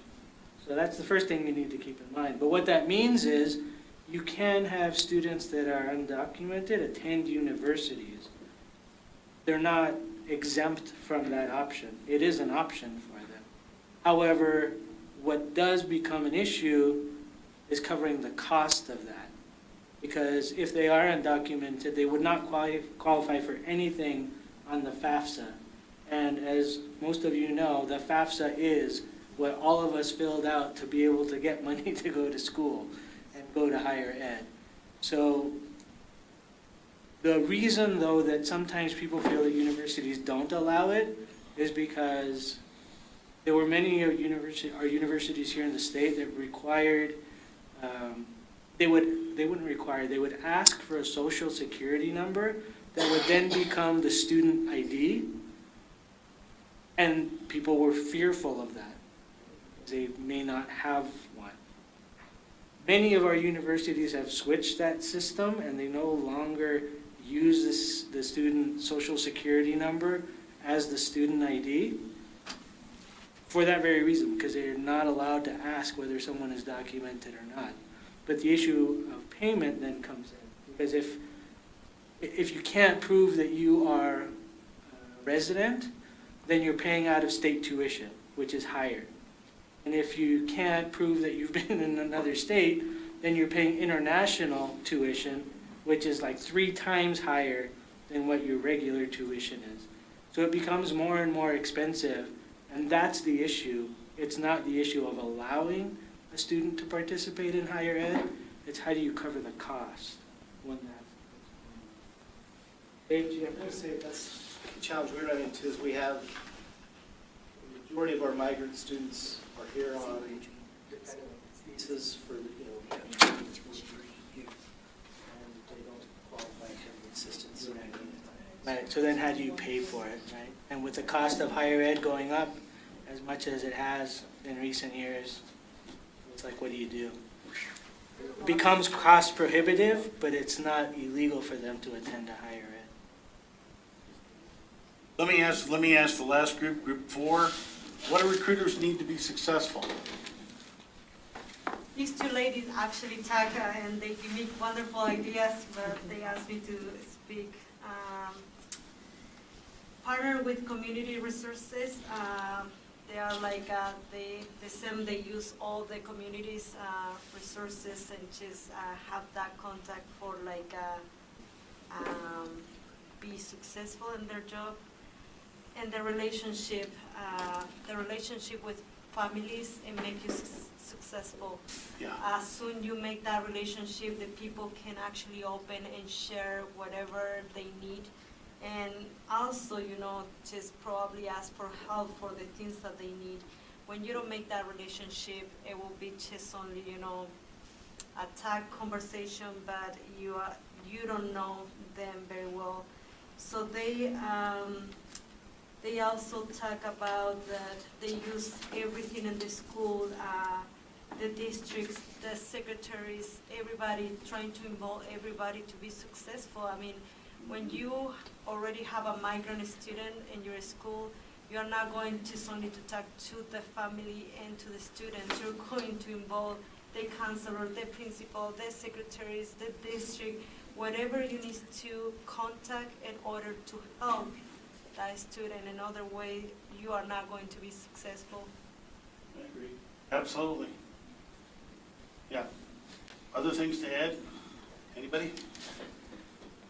No, I think the most important for a recruiter to be successful is to have the support of the director or your person who is under review, whatever you need to do with that person, because recruiters are out there by themselves. And if they're not being taught or trained or understand that, it's very hard for them to be successful. It gets them out there.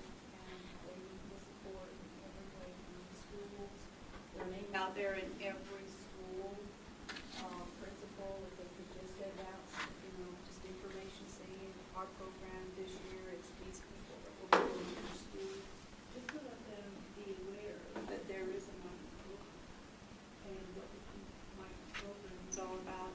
That is what you're going to do.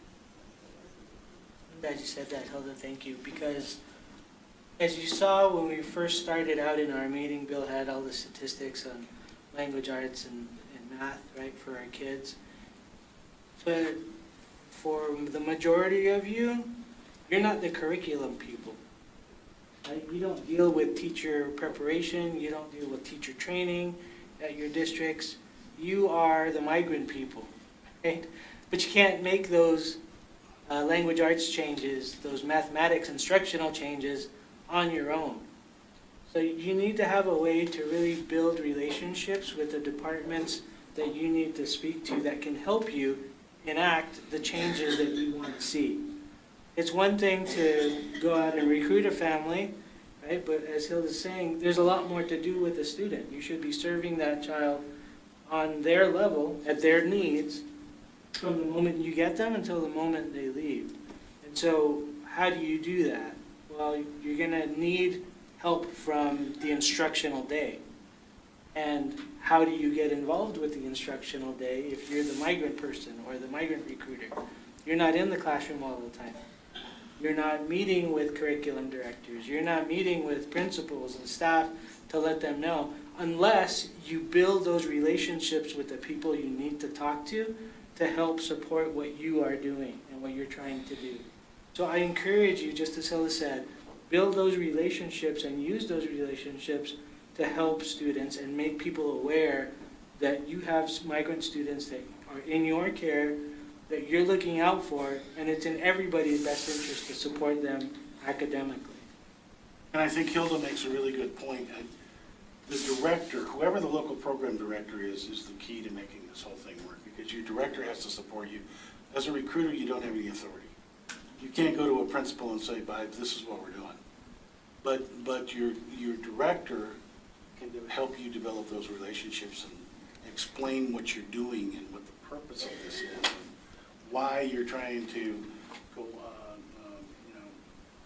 develop these relationships with these families, and how we can help deliver those services to those families. So the director is absolutely key in making that happen, and needs to be supportive of the recruiter. And the second part of it is I feel strongly that the recruiter's job has to be more than simply getting families to sign COEs. I really feel that it's about developing a relationship with the family. My experience with migrant families is that's who they call. They got an issue, they're calling the recruiter. You're who they know. And so you're the connection to school. You're the one that knows what they're going to tell you what their needs are. They're going to ask for certain things. You need a way to pass that information along to somebody. What's helpful for us is that a lot of these kids sometimes are hitting more than one time in those percentages on the school report cards, right, or off that RISE data, because maybe they're not just migrant students, maybe they're also ESL students, or they're homeless, or they're even SPED, and so they're hitting in multiple areas. So one student can actually make a big difference in those school report cards. So that's kind of been helpful for us to talk about with principals. Absolutely. Nice work, thank you guys. Hopefully this has been helpful, because I follow this up, and I'm going to send you this PowerPoint, but I'm not going to go through this stuff. What is a migrant? This is your typical IDNR presentation. This is what's in the law. That's why I didn't think we wanted to do this right after lunch. Reading the law. What's a migratory agricultural worker? What's a migratory child? What's the purpose of migrant education? The purpose of migrant ed is not simply to recruit families. The purpose is to increase reading proficiency, math proficiency, readiness for school, and high school graduation for these kids. That's the purpose. It's an education program. Some people used to, in the past, the long past, used to think of this as the migrant field trip program. Where during summer they take the migrant kids swimming or whatever, and that was the whole program. This is an education program. We're supposed to make differences there, and so we have to figure out how to do that.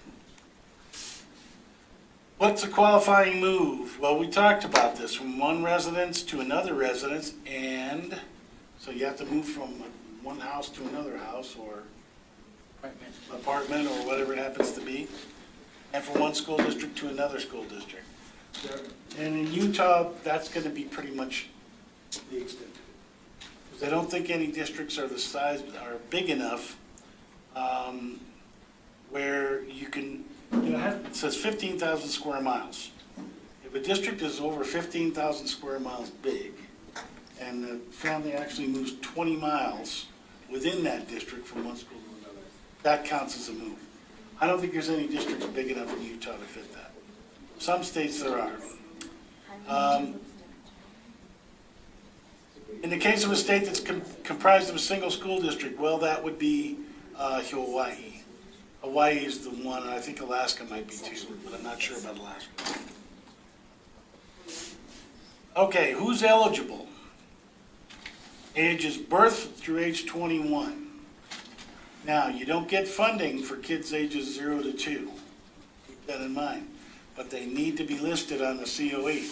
Don't ignore them, because as soon as the kid turns 3, you're eligible for funding there. Most kids are going to turn 3 during the school year.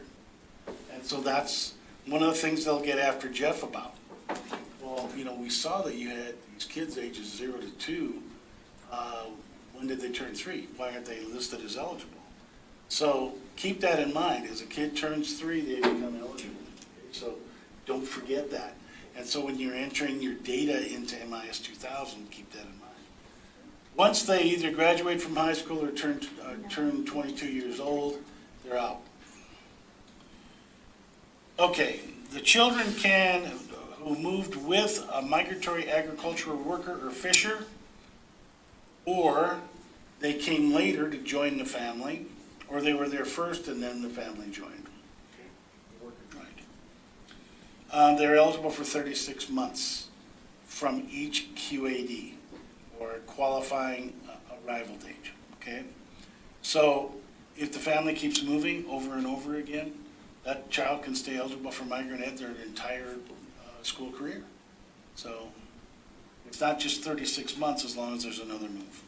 The guardian has to be legal, legally guardian to the student, or if he's a nephew and niece that they are actually moved with that family, they qualify?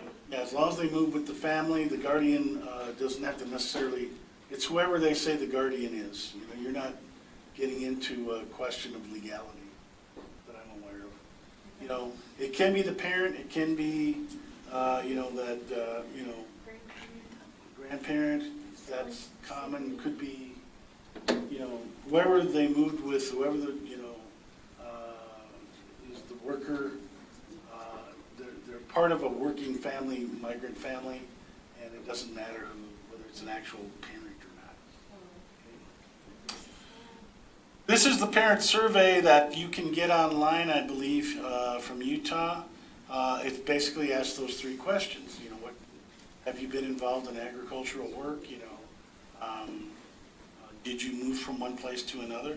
And it gives, this is a document that you can put in, and what I recommend is a good way to use this is to use it in enrollment packets. If you can get every elementary school and every school to have this as part of the enrollment packet, so when a family comes in to enroll, they fill out the survey and answer the questions. Anything that's answered positively, well, you've got given a lead to the recruiters. Family might not be migrant, but if they work in agriculture and they moved into the district, they very well could be, and this would be the best, quick way to identify them. It was one of the ways that they came up with. There are many other ways. But this form's available, and it's in English and Spanish. Okay, so for you to use if you want. I'm not going to get into completing the COE unless you have specific questions on the COE. Anybody have specifics on the COE? I do. The resident and the arrival. You already explained a little bit about the resident date, but the arrival date what is the difference between those two? Well, the residency date and the arrival date can be the same date. Right. The qualifying arrival date is the date that the entire family was together with the worker, and that's the date they arrived in your district, okay? That they made a qualifying move. So the worker, a lot of times the worker's moving with the family, and that could be the case. Or it could be that the children joined after the worker got here, or it could be that the children were here first and then the worker. Whenever they were all together is the qualifying arrival date. So that's the QAD. The residency date can be the same date. It's the residency verification date that's different. That can be the same date too, the first year. But then after the first year, basically what that means is, and I agree with this, you've got to check on the families. You can't, that's one of the reasons that this became problematic in the past, that a lot of times families became, they had the wrong counts for a state because families were not checked on. They just made an assumption, well, family was here last year, they must be here this year, so we're just going to count them again. Who knows? Family might have left. Some of the kids in the family might have left. They moved off with somebody else. You've got to check on that stuff each year to make sure. Any other specific questions on the COE?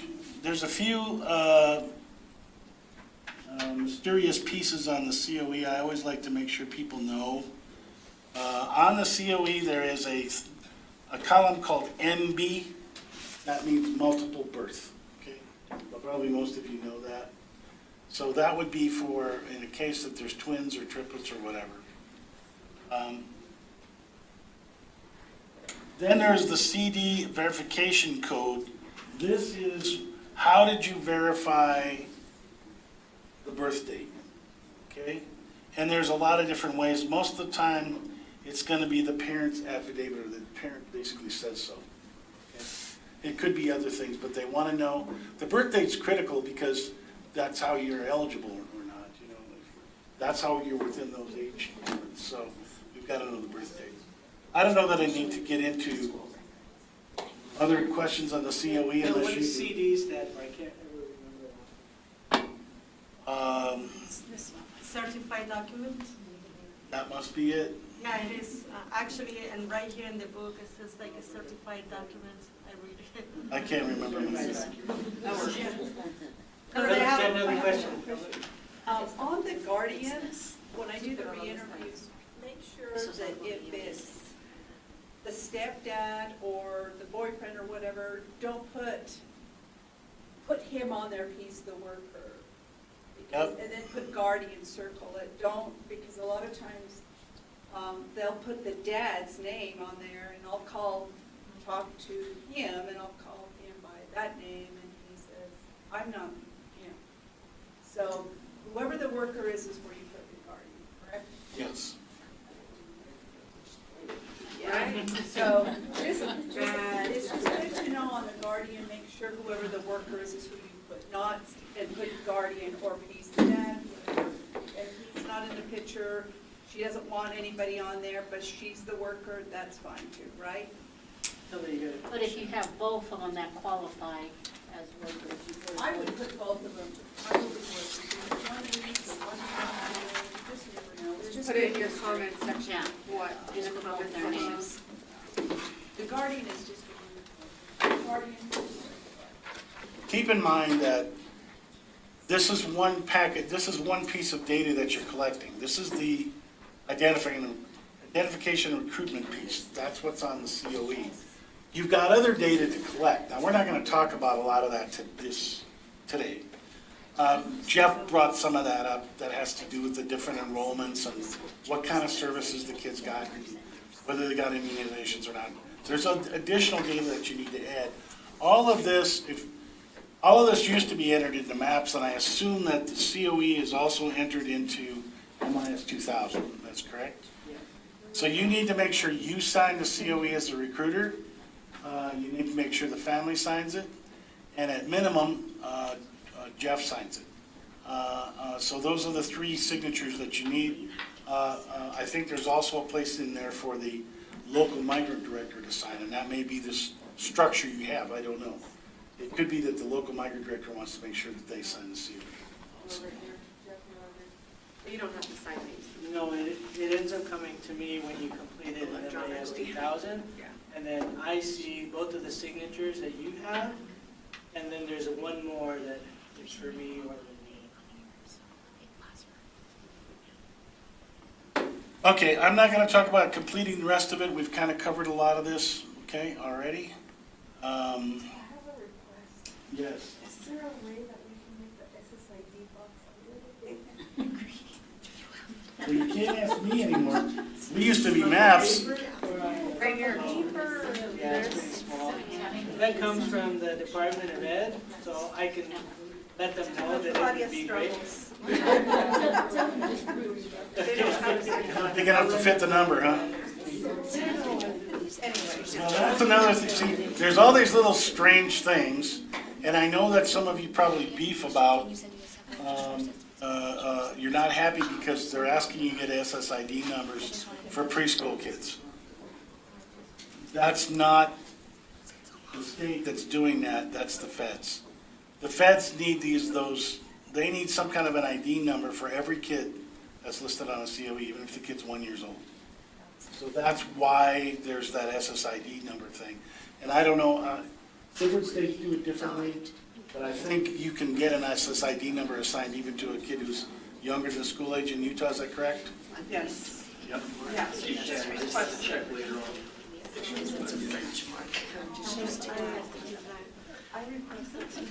All right.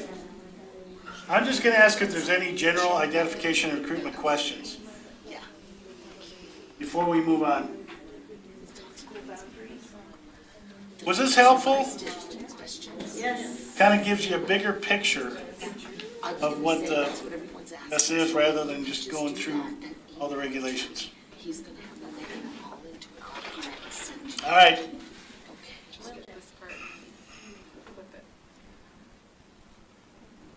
Let me talk about the re-interview process.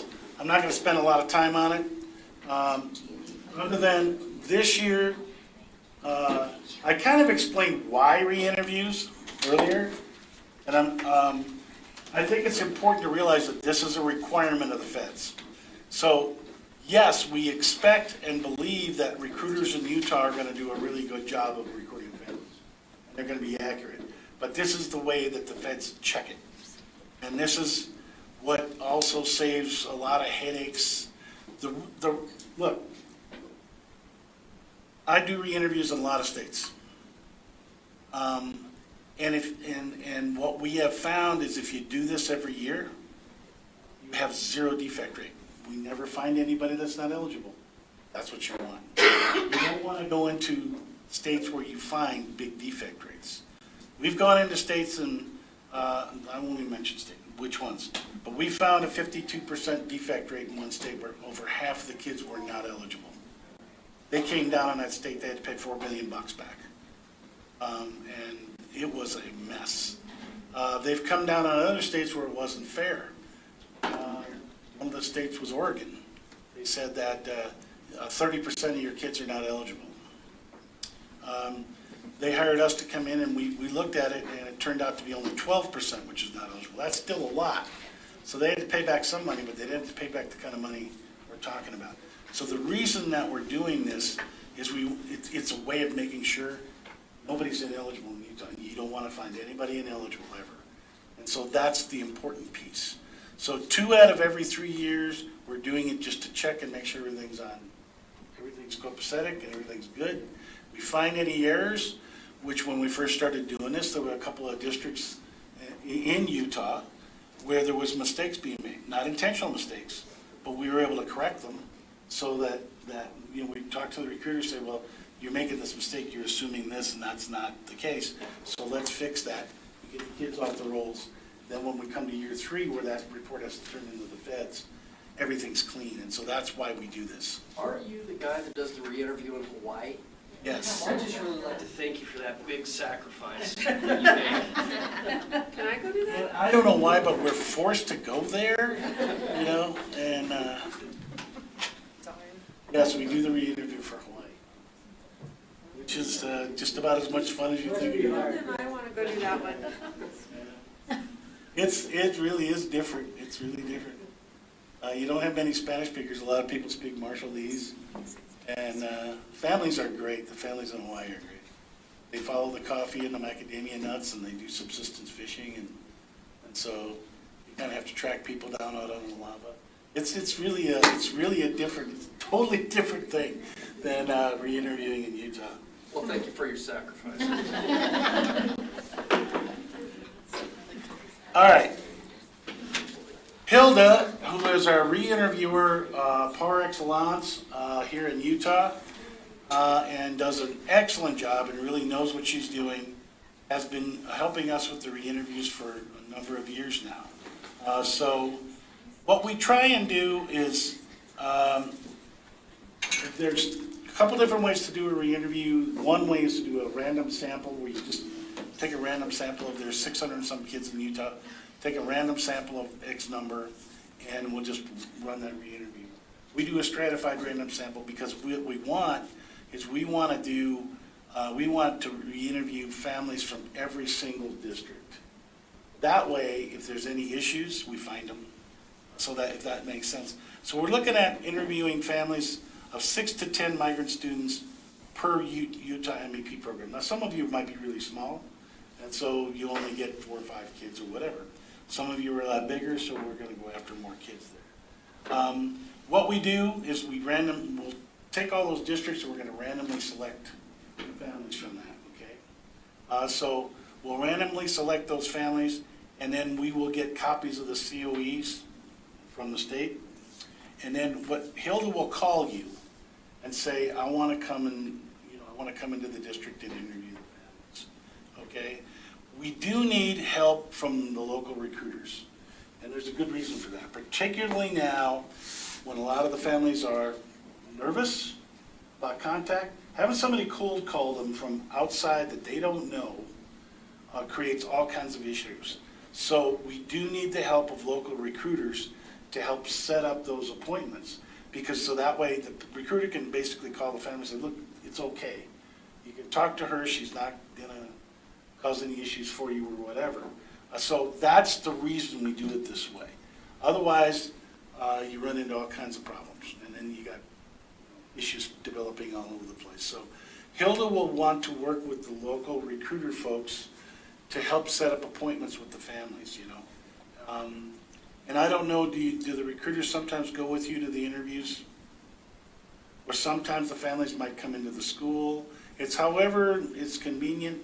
You know, we randomly select them. We just want to, Hilda's going to just, as an outside external entity, you know, Hilda's just going to go in and check and make sure the families are eligible.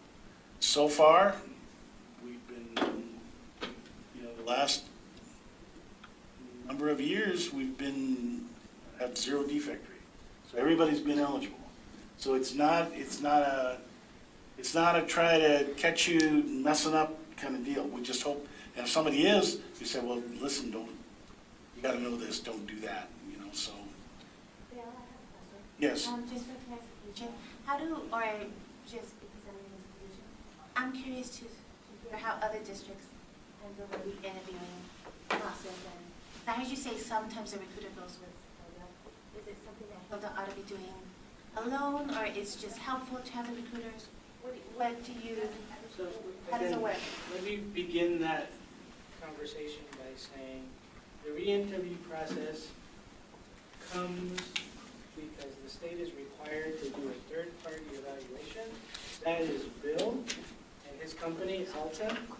And it just so happens that Hilda is the person they hired in order to do the re-interview. So I know Hilda, I know she's really good about stating when she is working for Jordan School District and when she is working for Alta. She's very clear about it, so you know that if she mentions Alta, it's a re-interview conversation. If she mentions she's from Jordan, it's because she has a district question for you under that position. Okay? So I want to make that clear first, because then when she arrives, we want to extend the courtesies to her so that our families, like Bill said, can feel comfortable that she's coming. Otherwise, it's just someone out of nowhere coming to ask me all these official questions. And the ideal, if you want to know the ideal is if the recruiter goes with Hilda and introduces her to the family in person. That's the ideal. Because that way the family's, okay, all right, she's okay. And then Hilda can take the questions from there. That's the ideal. But, you know, sometimes, you know, it has to be done differently for whatever reasons. Sometimes you ask all the families to come to the school, you know, and you just interview them there, you know. Whatever works the best, but we're trying to, we want to make sure that the families feel comfortable in talking to Hilda, and at the same time they give Hilda honest answers, because Hilda's not, I mean, anybody knows Hilda knows she doesn't beat around the bush. She's not gonna, she's gonna ask these families what's going on, and pretty honest with her. And generally what will happen is she will get a list from the state that we usually turn over to Bill, and then at random, you will choose X amount of students and families, and then Hilda would get in touch with you and say, I would like to visit with this family, this family, this family, can you please arrange that? We always do an oversample because, we call it an oversample, because there will be an amount, maybe 75, 80 kids total statewide we're going to interview. But there's always a number of families that for whatever reason they're not there, can't get a hold of them. You know, Hilda can't spend the whole year doing this. So she's going to come down to Nebo, she's going to have 3 days or 2 days or whatever she's got. So what we have to do is find people that are around. So we do an oversample. So like, you know, if we're trying to get 6 to 10 kids like from Nebo, we're going to give her 30 COEs. And she just track down whoever answers the phone, and she can, you know, what the recruiters are going to set up an appointment with, that's what they're going to go to. Yes? I will also say that if the recruiters call, like my families, they will answer my phone call immediately because they know my number. Yeah. And they will answer and they will schedule the appointment. Yeah, that's exactly Where right. they see Hilda's number, they don't know her number, and so they won't answer. Right. And so to get the appointment in quicker. Well, it's And just, the recruiter's part of it. yeah, it really is. It's really, really, we do this for a bunch of states. Hilda actually does it. In other states, I do it directly with my wife. And so, I've just learned that, particularly in the climate that's out there now, people just don't answer the phone. They won't talk to you. They don't know who you are, what you want. You've got to be some connection between the school and the family. Otherwise, they just don't want to talk to you. So when I do the re-interviews, I need to ask the parents for their I've done them in parking lots, I've done them in stores, I've done them in schools, I've done them in their homes, I've done them in, like I said, parking lots. I have to do it where the families are comfortable. I can't be on a schedule, so don't send me a schedule. I have to work with that family however they want. I'm here for the family, okay?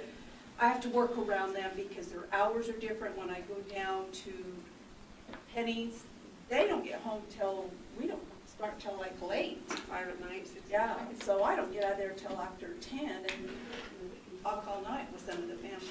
But we have to do it around their time, not my time. It's never going to be around my time or the recruiters' time. When you can work around when they are available. If it's on a Saturday or Sunday, I'm asking the directors to be considerate to let us do it that time. Sunday's kind of like their days off, and if we can do it, then fine. I know we don't like working on Saturdays and Sundays, so if we can do it in the evening. It's just whatever the families are available, so we just need to do that. Let me add one more thing. And see, Hilda has her way of doing it, but when we do the re-interviews, we do the re-interviews in Nevada, we do them in South Dakota. You've got families way out in the middle of nowhere. So literally, we have to follow the recruiter out there in her car. Usually, and get introduced to the family. Because we never find a place. You're out in migrant housing somewhere, there's no addresses, you pretty much need, so the recruiter becomes a really important piece of it, and they really need the help of the recruiter. Otherwise, you just can't do it. So that's kind of the reason behind it. Okay, we have a protocol that we follow that we actually developed with OME in the past. And it's just a whole group of questions that we ask to make sure the families are. Anybody wants a copy of that, be glad to give you an email it. We can email it with the rest of this stuff we're coming in off this meeting. So you have a copy and see what kind of questions we're asking. It's nothing crazy, it's just the standard stuff, so. Okay, any questions on the re-interview? So soon, starting in November, Hilda will probably be doing the re-interview between November and February. It takes a while, so she'll probably be in it, try and set it up with different districts at different times. She'll give you a call, whatever works good for you, let her know, and however you want to do it, okay? But it is a requirement. There's two kinds of re-interviews. There's prospective and retrospective, and I always get them reversed. One of them means we're checking things out, and if there's any problems, we're going to clean them up. And then the third one is the one that goes to the feds, the third year. So, and we do them the same every year to make sure that they're accurate. Utah's done wonderful with the re-interviews, and you guys have been great. And we just, for the last several re-interviews, we've not run into a single family that's ineligible. So you can pat yourself on the back for that. That's great. All right. Let me finish up with this last piece, because this is an important piece. I want to talk about, I've heard there's a couple of family liaisons here. Utah is the lead state in the Migrant Parent Empowerment Consortium. There's consortiums of states that basically all agree to work together, and in exchange for that, we get incentive money. Incentive money from the feds that is extra money to your programs. But in order to get that extra money, we've got to do a project. And one of the projects we've done over the last several years is creation of the Migrant Literacy Net. That's this resources for migrant kids. The new aspect of it is to try and bring and connect parents to it. And to involve parents in Migrant Ed, because it's the powerful way to do it. One of the things that we've said that we would do, all this, the partnering states, is we would try and establish a network of parent advocates. Okay, well, what's a parent advocate? It's a liaison between migrant families and schools.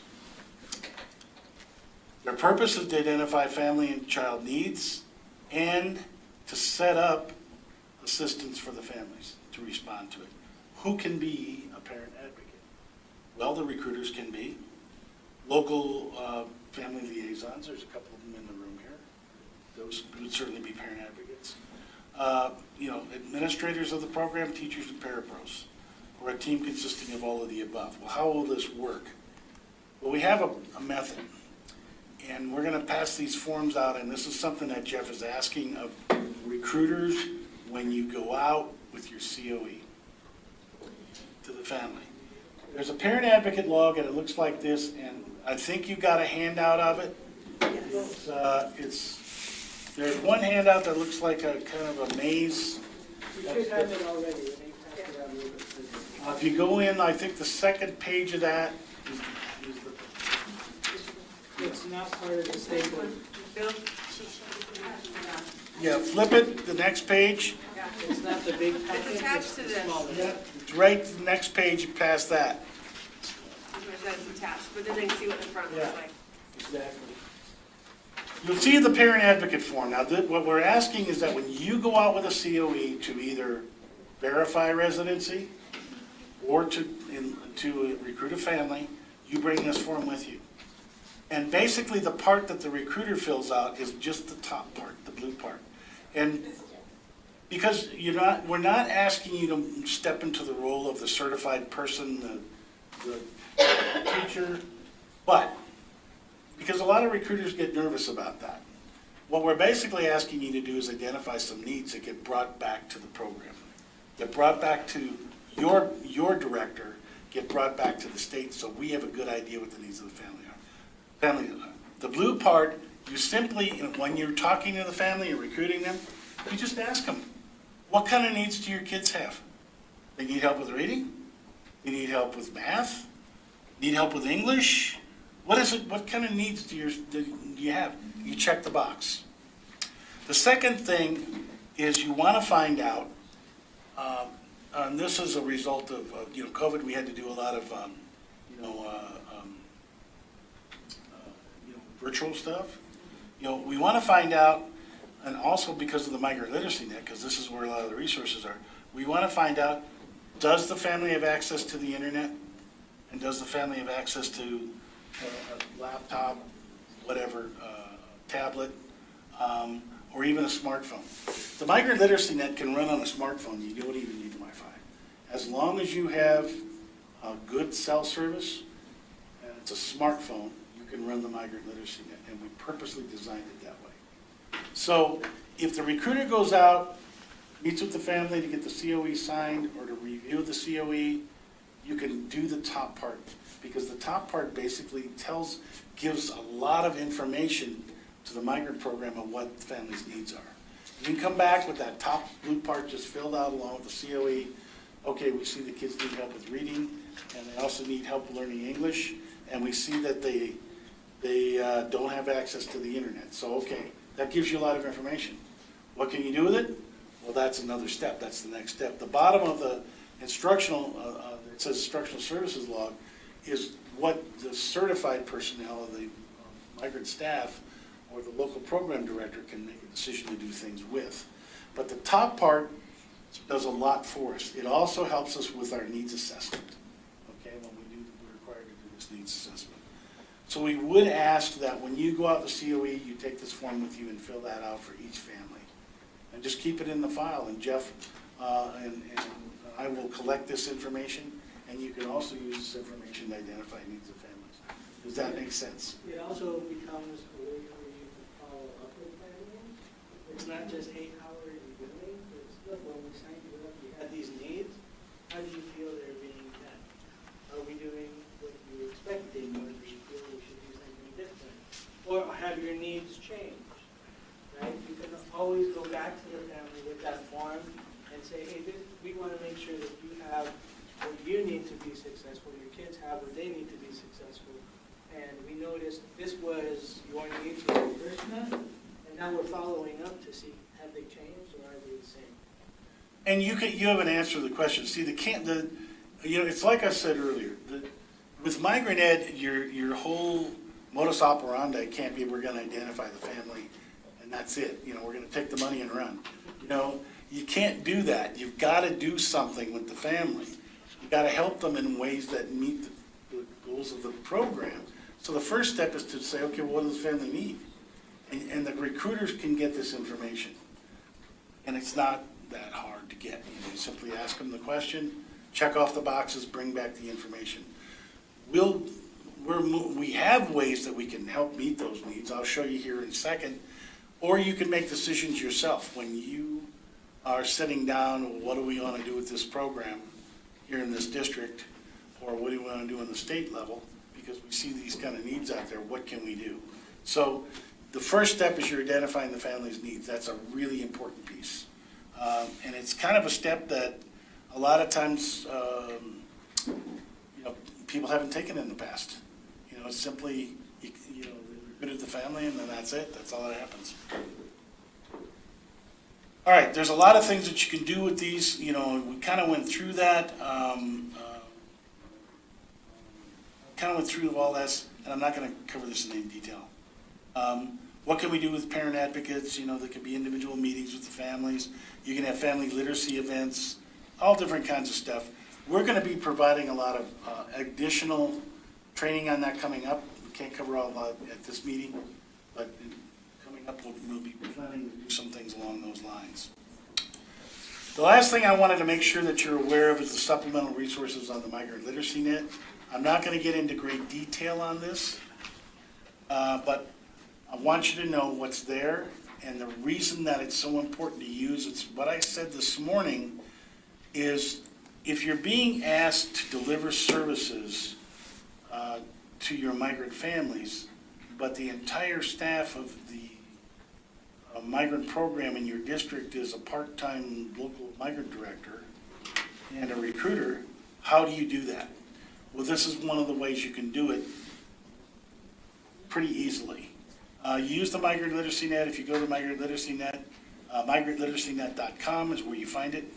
And you can create your own username and password. We have different portals on there. There's a teacher portal, which is for teachers to use.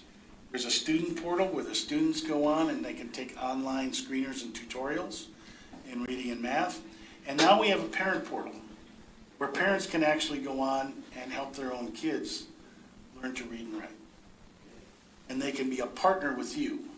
And we'll do training for that coming up if anybody's really interested in that. We can show you how to use that and how to show parents how to use it and set parents up with it.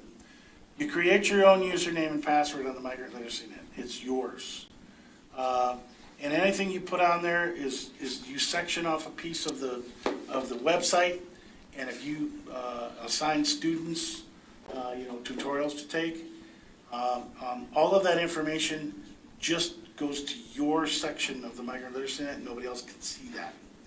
Okay, so if you have kids that you've assigned to take tutorials, their scores, their pre-test and post-test scores will go back to your part of the website so you can see how they've gained in reading and math, but only you can see that part, okay? So as a teacher, you can create your own username and password. As a parent, you also can too. All the student part of it has to be assigned by a teacher. There is no part where the student goes on by their own self and just kind of does whatever they want to do. This is all assigned by a teacher, okay? And so that's the way the student uses it. What's on it? Teacher resources. There's all these lesson plans, almost 300 of them, in reading, writing, and math, even study skills. They're all on there. All the materials you need to do the lessons are on there. You can download them. You can use them as you want. As far as student resources, there's online reading screeners that identify the students' reading needs at different levels. And once they do that, it automatically assigns online reading tutorials for the kids to take. All of the tutorials and the screeners too are in English and Spanish. So you can choose to give a kid a screener in English or Spanish, depending on what language they speak, what makes the most sense. And the same thing with the tutorials. They're in English and Spanish. There's 340 online reading tutorials in English and Spanish. Covers every aspect of reading, almost every skill, reading skill that you can think of. This was built for migrant kids. And the difference is it's not a scope and sequence curriculum. These are supplemental tools. What happens to migrant kids is because they move around, they miss certain foundational pieces in their education. The screeners identify what the missing pieces are, and the tutorials are designed to fill in those missing gaps. That's what the point is here. So you've got 340 online reading tutorials on the system. You have online math screeners now that will identify the math needs. And we've just started with online math tutorials. There's 56 new online math tutorials this year, which Penny helped field test. They will be done and ready by the end of December. And those will be set up to be mapped to the screeners so that they take a math screener, it automatically assigns math tutorials to the kids. Those are also in English and Spanish. And so these are supplemental tools. They are mapped to Common Core standards, they are mapped to the National Reading Panel, they are mapped to the NCTM, National Council of Teacher Mathematics standards, and they're all based in research. And these are all field tested in all nine consortium states. So this stuff is pretty well backed up. It's really solid stuff that can be real helpful to kids. Once again, it's a supplemental tool. It's something that you can use. Family's going to move from your district. You know they're coming up. You can sit down and set up with the family and set the kids up with a bunch of math and reading tutorials. Say, take those when you're on the road. Kids can sign in anywhere. And this can be support for the kids when they leave your district. So there's also a lot of parent resources. We have Parent Portal. We have a whole setup as to how parents can help their own kids. We don't have time to get into that today. We also have a parent educational plan. There are many migrant families that need help with reading and math themselves. We've set up the system so that the system can help teach migrant parents to read and do math, as well as learn English. So all of that's there. And so if you're interested in this, we could provide an additional training. We just can't get into it heavily today. Let me just add that while this is paid for and worked on through Migrant Education, it is available to all of your kids, regardless of whether they are migrant or not, free of charge to everybody in the state. Right, it's really popular with Title III programs as well as Title I programs, and you're welcome to use these however it's useful for you. But one of the things that I try and say is that this is a way that you, as a very small program, can show that you're making a difference, that you're actually doing something about reading instruction. When they ask you at the end of the year on the CSPR, did the migrant program, not the regular school program, not the Title I program, not the Title III program, did the migrant program do anything about providing reading instruction? If you've used the Migrant Literacy Net, you can check yes. And it's not that hard, it's just simply assigning it.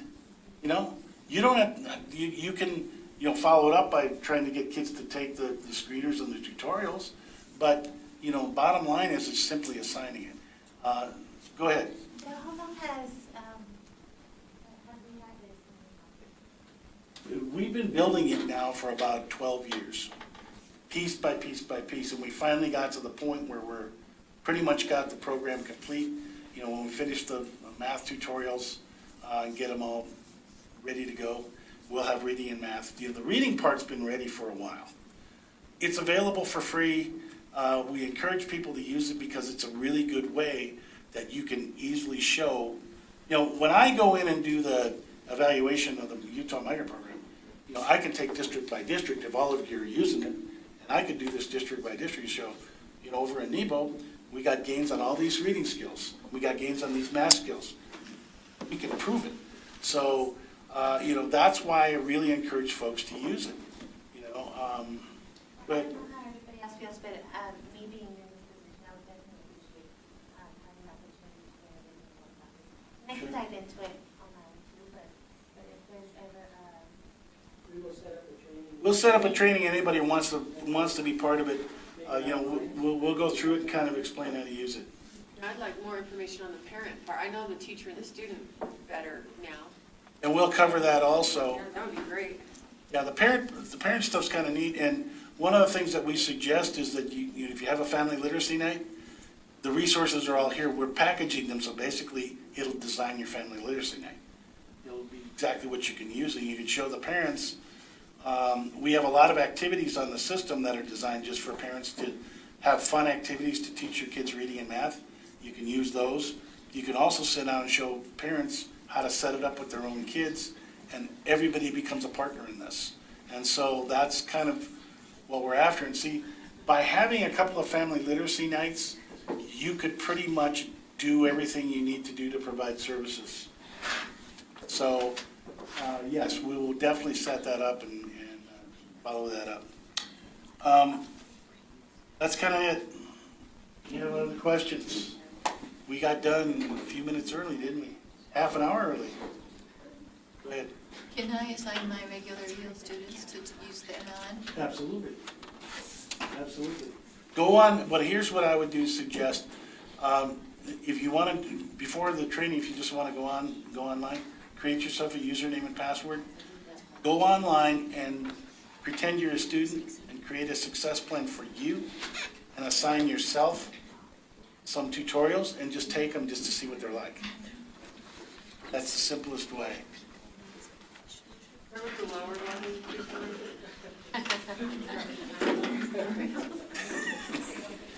Yeah, I did that. Give Bill a round of applause. Thank you. We just have a few more things to cover. I know you guys are anxious, and we've been sitting for a while. While I'm setting up my computer to show you guys a few things, let's take a 5-minute stretch break. I promise I will not keep you past 3 o'clock, and I hope to be done sooner than that. Is that okay? 5 minutes.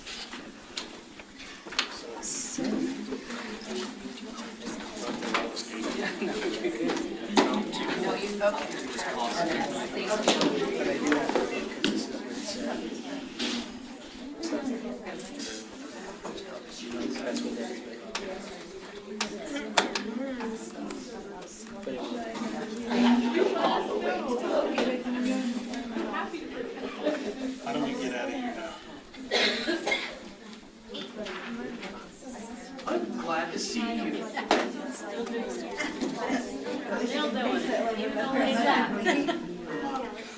ever see him around town? I see you. Let's talk about education. I went to the district office and said, do you mind if I stop by my house? Stop by, it's got a cabin, a lake, and a river.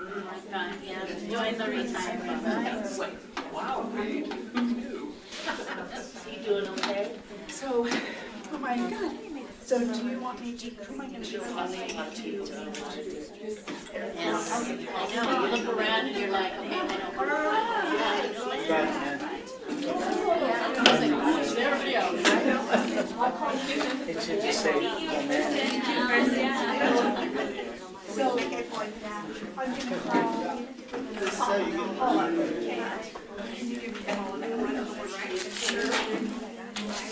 Right, our district number, you can ask for.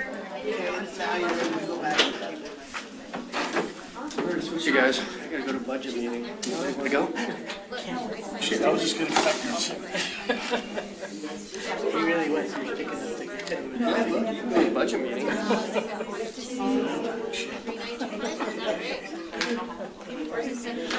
Hey, Thanks, Max. I appreciate it, man. Yeah, well. When you put everything.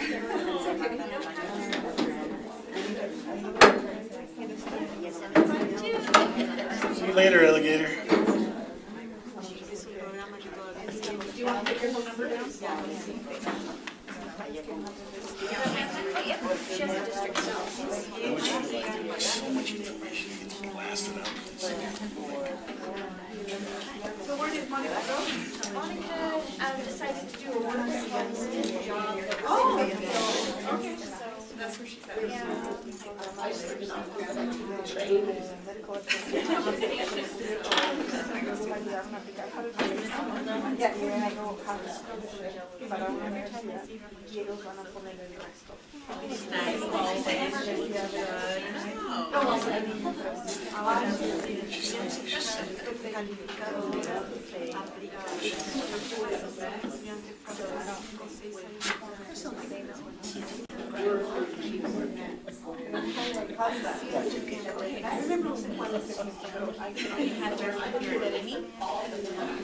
I feel like my students, right? I always come up with those.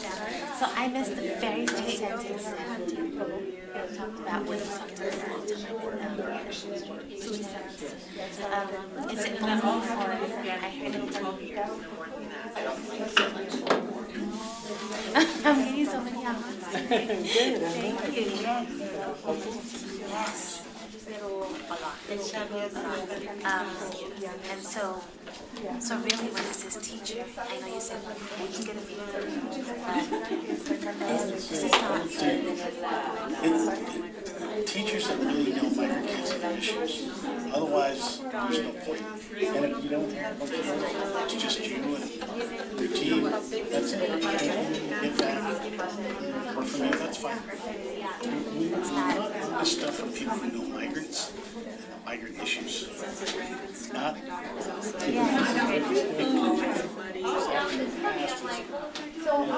I handed out to a bunch of teachers who know nothing about migrant kids. I don't know.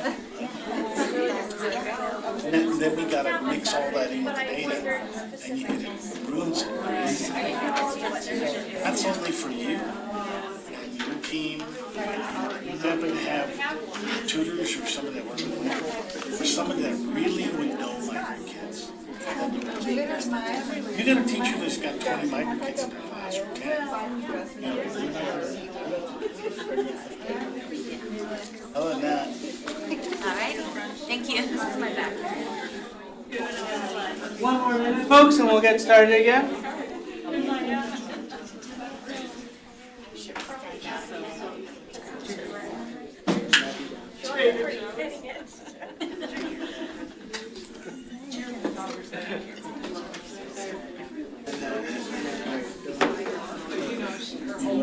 Dog, right?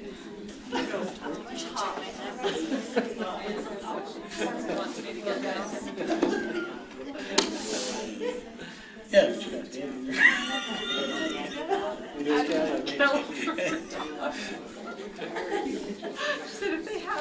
All right, ladies and gentlemen, we're going to go ahead and get started. I promise I will not keep you very long, but I do need to go over these last points with you. Back in 2018, the U.S. Department of Ed's Office of Migrant Education, by the way, when you hear OME, that's what we're referring to, the Office of Migrant Education, which is the department in the U.S. Department of Ed that oversees migrant. They gave Utah several findings, and we reported back to them back in 2018. And then this year they wrote me and said, hey, we still have some findings from your state. And I'm like, well, it's been 2 years. Weren't those cleaned up? And they were like, no, we still need to clean them up. So as part of that process, I needed to inform you of what was going on. One of those issues, one of the issues that they came up with was that the state of Utah did not have an official form that was completed and filled out with a process and steps in order to sign everyone up for M6. Most of you just sent me an email and said, hey Jeff, I'm the new person, please give me access, and I granted you access. Okay? Which was fine back then and in between, but now they have requested an official form, so starting today, this is the official form that you will see. This is the official form that you will need to fill out for anybody who is requesting M6 access. And as you can see, I'm not going to read through this. Just know that there are 2 parts to the application, and each one of these is broken down. There are a total of 4 steps, so it's not very complicated. Basically, the way this will work, is that there is this portion, which is the first portion for the applicant, that is the person who is seeking access. And then there is a second portion for the verifying authority. So if you, as an example, are the director of your Migrant Ed program and you have recruiters that need to have access, or that you want to have access, because of what we showed you earlier, right, with both M6 and MIS 2000, you'll need to complete this form. This top portion is specific to the person that is requesting access. Once this top portion is filled out, you'll get this bottom portion to your leading authority. That is, whoever is your director or the person that okays what you do, the person who oversees your job responsibility, will need to complete this bottom portion. And it's not difficult. It's just basically stating, yes, this person is in my district. Yes, this person should get a clearance in order to access student information in the migrant education system. And yes, I grant that authority to that person. If you look at it, it's really basic. First and last name, title of your job, any training, there's a cybersecurity training that everybody that wants access needs to go through. The majority of you went through that with me on a one-on-one basis, so don't worry about that. Okay. There's a work email space, a telephone number, your region, your district, what's the purpose, the intended use, and what account access you need, and then your signature, or the applicant's signature, excuse me. And then on the director's page, it's very simple. Just name what your title is, what your work email and phone number is, the organization, what you use to verify that the person asking for the access is who they say they are, and when you want them to be effectively active, and when you want them to end, if indeed you don't want to grant them just full access, and then their signature, and that's it. You'll email that to me, I'll sign it, send you a copy, we keep a copy, because we have to keep a copy, and that's the new process for getting an M6 account. Any questions about that? Apparently it wasn't simple enough to just say, hey, I need access. I'm the new person at this district. We already have access, we just need to. If you have access already, don't even worry about this. Okay? If, however, you aren't using your M6 account and you've been locked out of it, then you will have to go through this process. Okay? So one of the questions I often get when I visit you guys is, how often do I need to be in M6? Be in it often. Okay, that way your account doesn't go dead and you don't have to go through this process. But also, remember, you should be looking at your student counts for last year and trying to sort that out, as well as the current year and sorting that out as it happens. So you should be logging in continually. At the very least, each time you get a student. At the most, at least once or twice a week, so that you can catch up. So that's one of the issues that we had, and now that has been cleared up. The other three issues we had were in regards to ensuring that data was secure, which is why many of you went through that M6 very brief security training, but it was required nonetheless.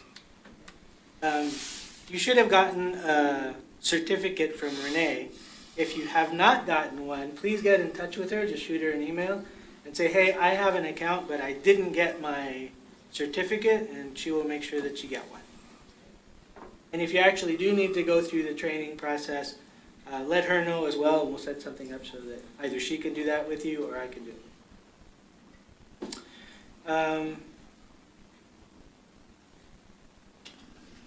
One of the other issues that came up was that we didn't have protocols and procedures in place for ensuring that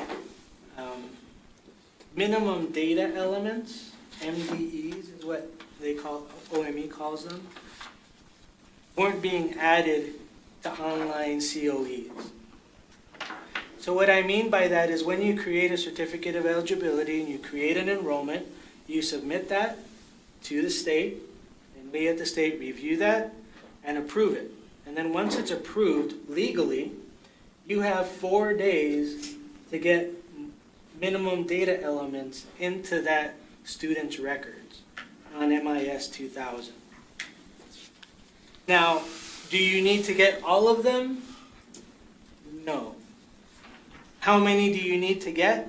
As many as you can get within those 4 days. And after the fact, you should be adding additional information as it becomes available. So it should be something, again, that you're working on continually throughout the year to support your student and to show that they're receiving services. And I want you all to read this right now. Ready? Go. True, false, no. Okay, did you get all that? I'm not done yet. We still got 10 more pages to go.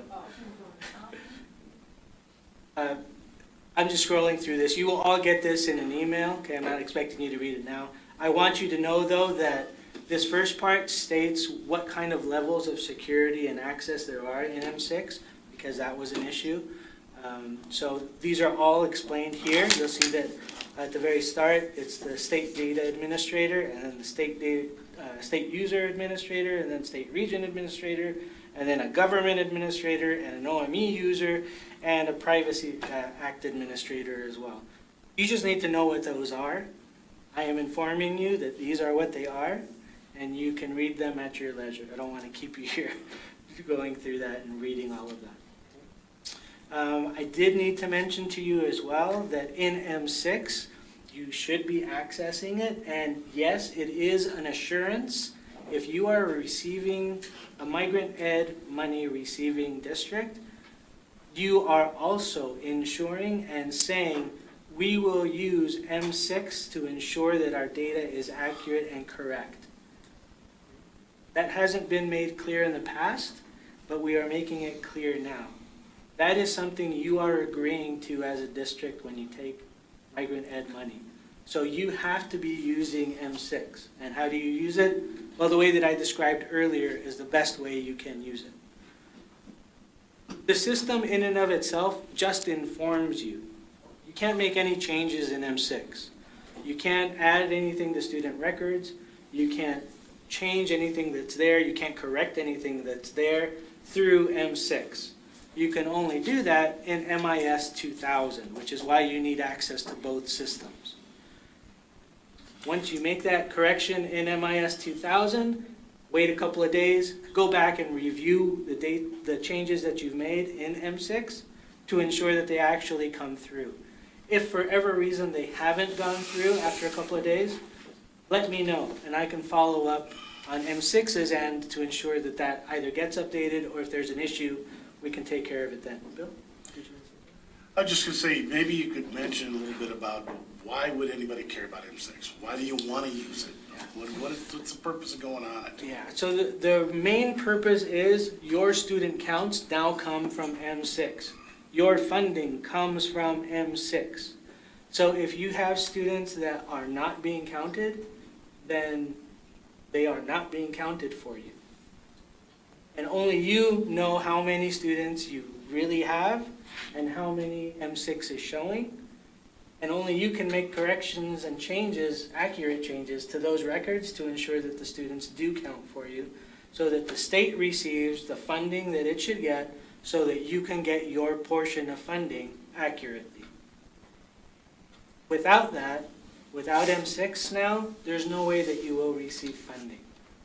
So if it's inaccurate, and let's say you have 100 kids, but M6 is only counting 25 of them, you're going to get funding for 25 kids for the coming year. So you need to make sure that it is absolutely as accurate as possible, which is again why I say you need to be using M6 on a regular basis. And how do you use it? You compare your numbers with what you know you have to what M6 is showing, and if there's any discrepancy at all, you need to go back and correct it in MIS 2000. And if you don't know how, you can call Jeff, right? Absolutely, and I'm happy to come and If literally... you're stuck, like, I can't, only 25 kids, my kids out of 100 are showing, I don't know why, I can't figure it out. You call him and he'll work it out with you. Yep, and I will literally come and sit with you. We can go by one through all of those records.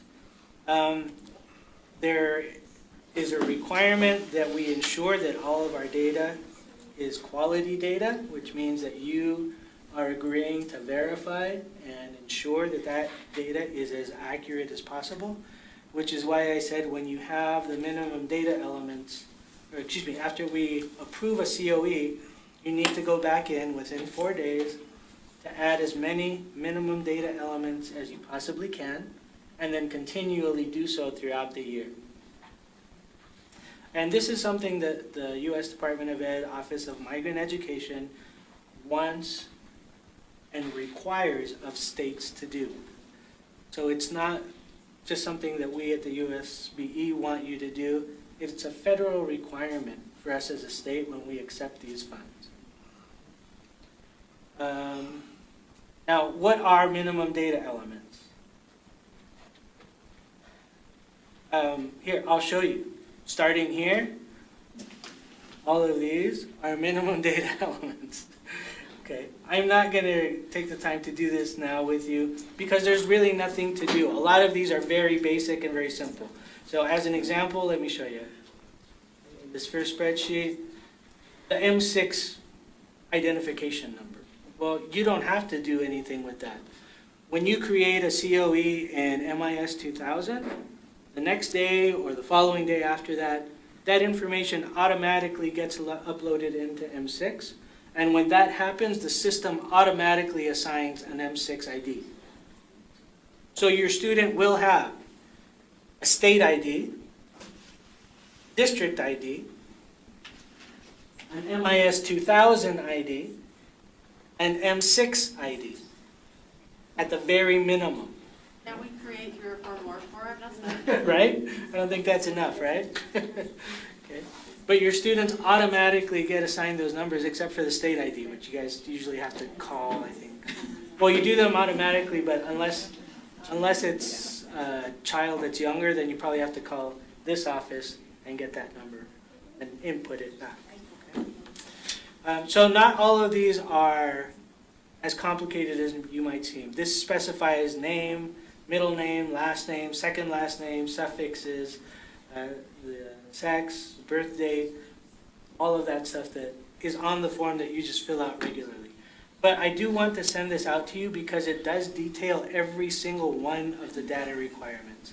So if you ever have a question about what something means when you look at MIS 2000, this is your go-to reference.